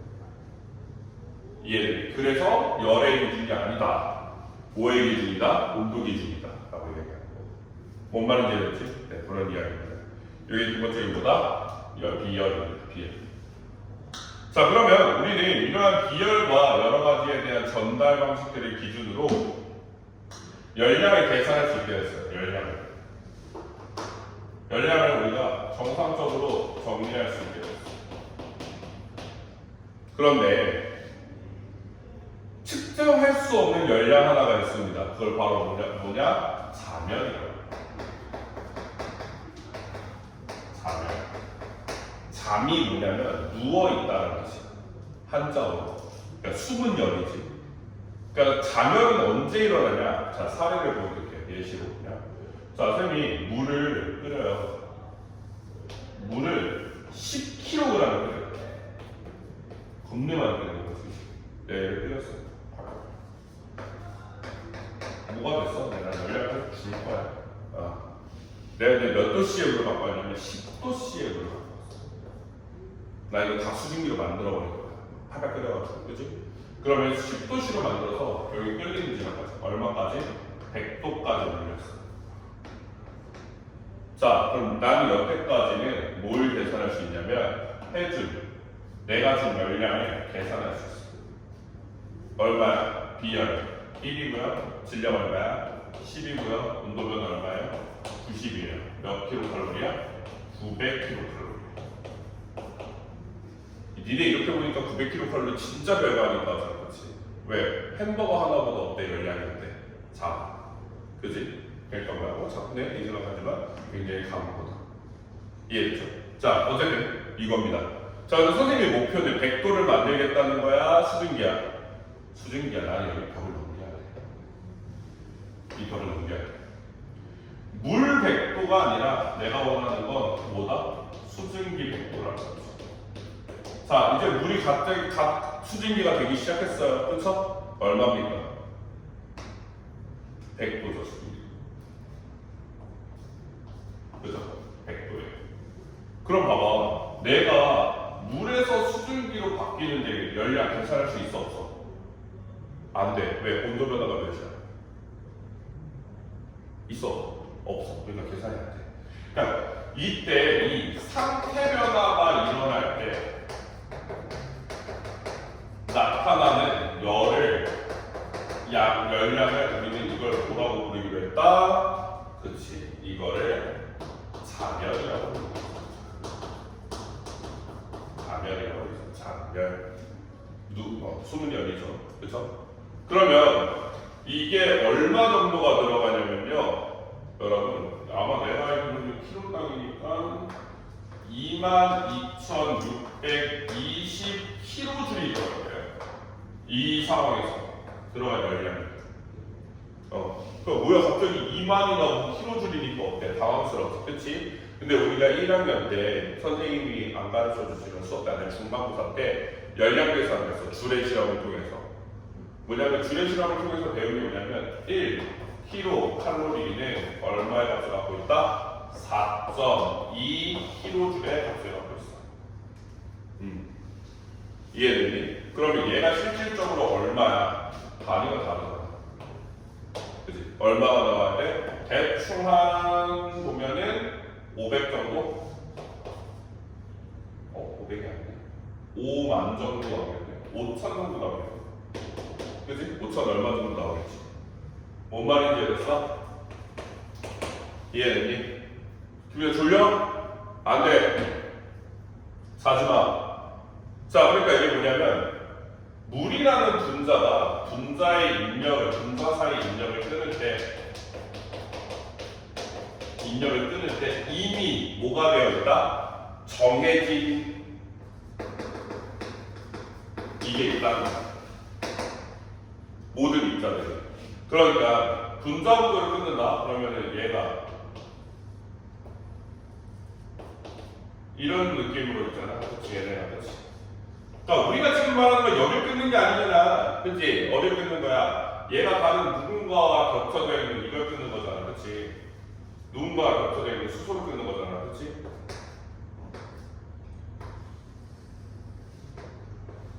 이걸 끊는 거잖아. 이 사이를 끊는 거잖아. 이 사이를. 그치? 이 사이를 끊는데 이미 에너지가 정해져 있다는 거야. 이해되니? 그래서 이거를 뭐다? 이걸 수분 열 때 상태 변화마다 정해져 있다. 그래서 이걸 기화할 때 일어나는 거죠. 그쵸? 기화열은 물 기준으로 1kg당 얼마다? 1kg당 2262kJ이에요. 정해져 있어요. 이미. 뭔 말인지 알겠지? 즉 자멸이라고 하는 것 자체, 자멸 A 값은 뭐에 따라 달라진다? 질량에 따라 달라질 수 있다는 것이. 무조건 자멸은 몇 kg 기준? 1kg 기준으로 설명을 한다라는 거야. 이해되니? 그러면 얘들아, 우리 그거 알아? 끓는 점하고 녹는 점, 미안해. 어느 점하고 녹는 점은 서로 어때? 같아. 끓는 점하고 있을 점은 같다고? 있을 점 몰라? 응결할 때 도달하는 점이야. 걔네 상평형 안 했어 이번에? 네? 상평형 안 했어? 아 맞다, 너 화학 안 하지?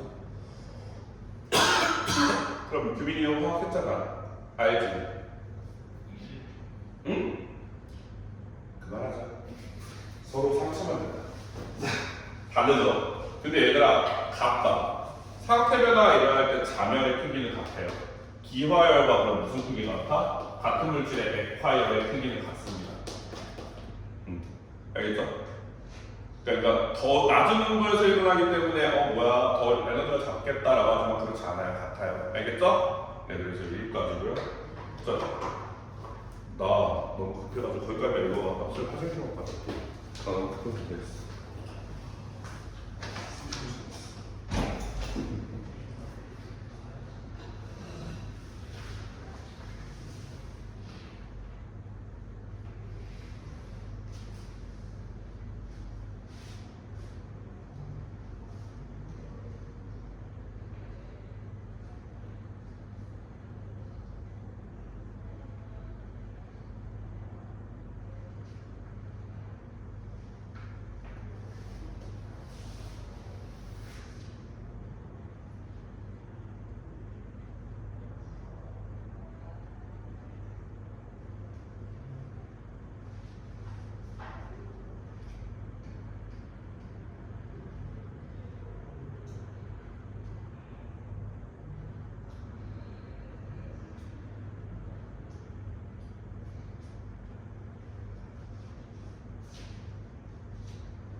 자, 우리 이제 다시 볼게요.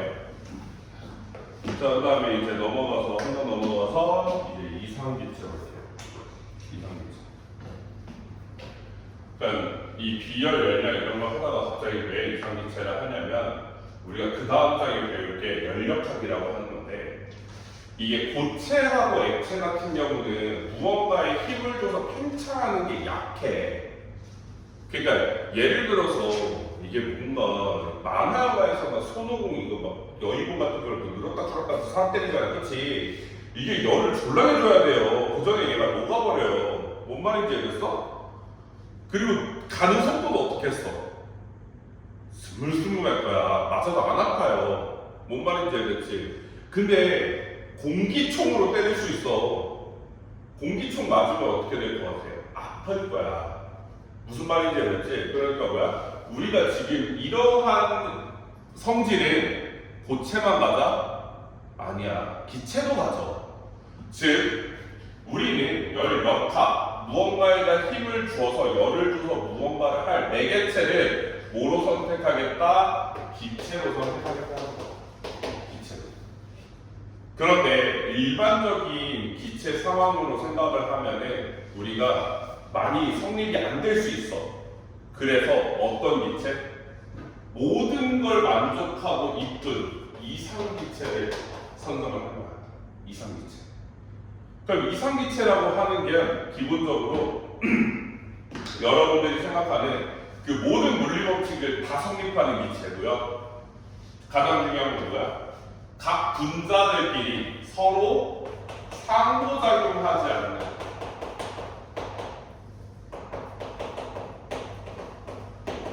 작용하지 않는 기체예요. 그러니까 이게 무슨 말이냐면은 근영이하고 나하고 기체야.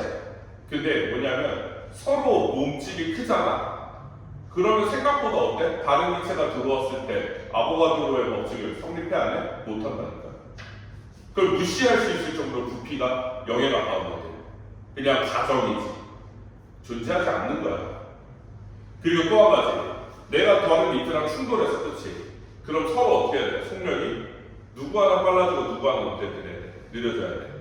근데 그것 또한 뭐 하는 겠다? 탄성 충돌을 통해서 성립하지 않는다라고 얘기하는 거야. 그 모든 것들을 전부 다 상호작용하지 않는다라는 것을 기준으로 설명을 하는 거거든요. 그러면 여러분들이 아는 모든 것들이 다 성립해요. 보일, 샤를,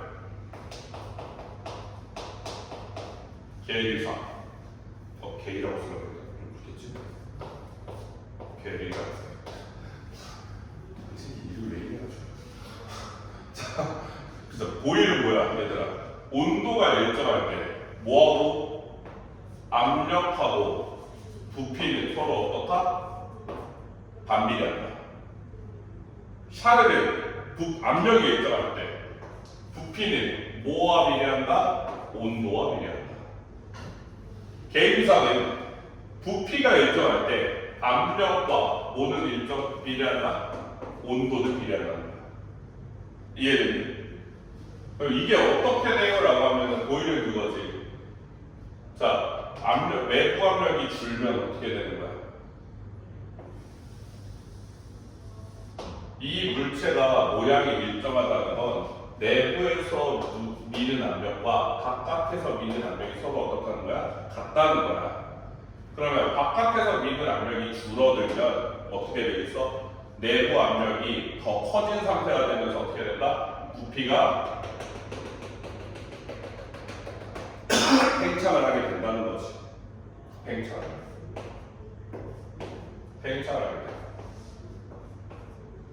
그런데 이렇게 되면 이 안에 있는 부피가 증가하게 되지만 압력은 어떻게 된다? 외부 압력 이때와 또 같아진 시점이 되면서 아까보다 어떻게 된다? 감소한다라는 이게 보일의 법칙이고요. 샤르의 법칙은 아시죠? 부피가 온도가 늘어나면 입자의 운동이 활발해지면서 어떻게 돼요? 팽창하면서 어떻게 된다? 부피가 늘어나는 거야. 근데 지금 압력이 일정해요. 얘 걸로 따지면 압력이 늘어나야 되잖아요. 라고 할 수 있거든. 근데 이렇게 생각을 하면 얘들아. 시작과 끝을 보는 거야. 시작과 끝을. 시작과 끝을 보면 처음 압력 P0, 다음 압력 P1이라고 이렇게 그치? 자, 예를 들어서 온도가 일정한데 온도가 늘어났을 때 부피가 늘어난다는 거지. 부피가 늘어나면서 어떻게 돼? 압력이 점점 세지는 거야. 결국에는 내부 압력하고 계속 어떻게 되는 상황이야? 같아진 상황이야. 자, 다시 설명해 줄게요. 이거 굳이 설명할 필요가 없네. 왜 그래요? 여기 실린더가 있어요. 이렇게. 실린더가 이렇게 있단 말이야. 내가 여기다 열을 막 줬어. 그치? 그럼 봐봐. 바깥에서 밀고 있는 배기압 1은 안 변하지. 그치? 근데 내가 열을 주니까 이쪽이 빨라지면서 어떻게 돼? 여기 막 충돌해. 그치? 그러면서 압력이 커져. 그럼 어떻게 돼? 얘 밀지. 위로. 자, 밀다가 멈췄어. 멈췄어. 멈춘 순간 밖에 기압 얼마야? 1이야. 그럼 안에 기압이 얼마야 되는 거야? 1인 상태. 그러니까 처음과 끝의 압력이 어때? 같으니까 샤르의 법칙은 그래서 보다 압력은 일정한 상황이라고 얘기하는 거야. 이해되니? 즉 얘네 셋을 정리하면 어떤 식이 나와? 압력 곱하기 부피는 뭐에 비례한다? 온도에 비례한다는 식이 나와. 뭔 말인지 알겠니? 즉 이게 식이 나오지. 그러면 우리가 이런 그래프 나와. 부피 압력 그래프에서 어떤 한 물체의 압력 변화를 설명하면 이런 그래프가 나거든요. 그치? 자, 얘네들은 어느 한 점에 대해서도 전부 다 온도가 변하면 돼야 안 돼요? 안 되죠. 이 선을 다른 말로 무슨 선이라고 할까? 드몬선이라고 불러요. 무슨 말인지 알겠죠? 그래서 이 그래프는 반드시 알아두셔야 돼요. 이거는 드몬선입니다. 됐니? 여기까지? 자, 그러면 이제 좀 하나 더 얹자. 너희가 이제 이걸 배웠네. 근데 사실 우리 아보가드로 아저씨가 이걸 만들어서 몰이라는 개념을 만들었어. 몰이라는 개념이 뭐야? 그러니까 모든 기체는 특정 압력, 특정 온도, 특정 부피 속에 들어가 있는 입자수가 전부 다 어떻다? 같다. 기체 법칙이야. 부피 얼마? 22.4리터. 압력은 얼마? 1명. 온도는 0도씨. 273켈빈. 자, 이거일 때 몇 몰 들어갈까? 1몰 들어갈 거야. 그럼 봐봐. 결국에는 T분의 P 곱하기 V는 무조건 몇이랑 연관이 있어야 돼? 1몰과 연관이 있어야 돼. 뭔 말인지 이해됐지? 근데 이거 봐봐. 압력하고 온도 그대로인데 부피 2배 됐어. 그럼 몰수 몇 배야? 2배야. 이해됐니? 압력 2배 됐고 얘네 둘 다 똑같아. 몰수 몇 배야? 2배야. 이 모든 것이 다 얘랑 어떻게 돼? 비례해. 뭔 말인지 이해됐니? 그래서 이걸 계산했어. 맞아 떨어지겠어? 1몰과? 이거 맞아 떨어질까? 273 압력 1기야. 부피 220.4 넣었는데 얘 나와? 1 나와? 안 나오지. 그러니까 우리가 항상 변하지 않는 뭘? 이거 곱하면 똑같아지네. R을 준 거야. 이 R 값을 뭐라고 한다? 이상기체의 상수, 기체 상수.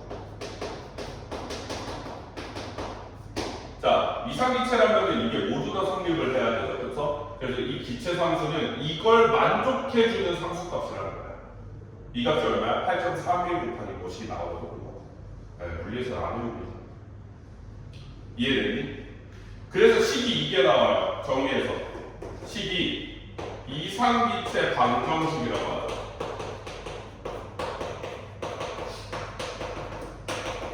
뭐가 나온다? P, V는 N, R, T가 나와요. 이거 어떻게 쓰는 거냐면 선생님 저거 왜 저런 걸 써야 돼요? 라고 하는데 이건 어떻게 쓰는 거냐? 이거 좀 지울게요. 이걸 쓰는 방식은 뚜렷합니다. 뭐냐면 N, R 자체는 사실 물체에서 변하지 않을 거예요. 우리는 물리는 양에 대해서 보는 것이 아니라 거의 모든 문제가 기체의 양과 기체 상수값은 상수예요. 그러면 어떠한 변화가 일어나도 T분의 압력 곱하기 부피는 항상 어때야 된다? 같아야 돼. 무조건 같아야 돼. 뭐로 같아야 돼? NR 값으로 같아야 돼. 무조건. 이해됐니? 이해됐어? 이게 납득이 안 되는 거 한 가지 얘기해 줄게.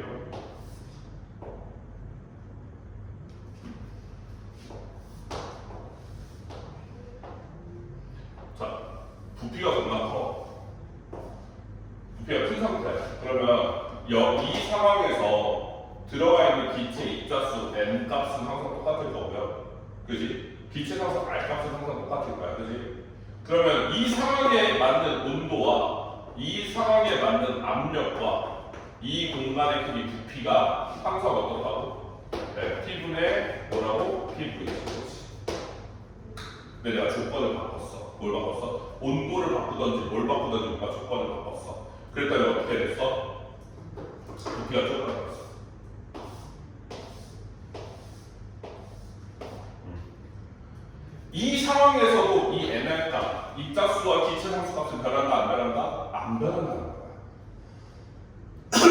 상황에서도 이때 여기서 T1, 이 암정 P, 부피 V1 그러니까 뭐야? P1분의 P 곱하기 V1은 항상 값이 다 같다는 거지.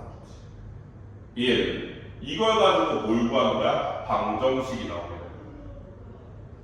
이해돼서 비례식을 구해서 이렇게 되는 거지. 뭔 말인지 되니? 그래서 이상기체 이렇게. 됐어요? 여기까지 이해? 네, 그 이야기입니다. 그래서 그런 이야기를 갖고 있고요. 자, 하면 넘어가서 101번만, 101페이지만 한번 풀어볼까요?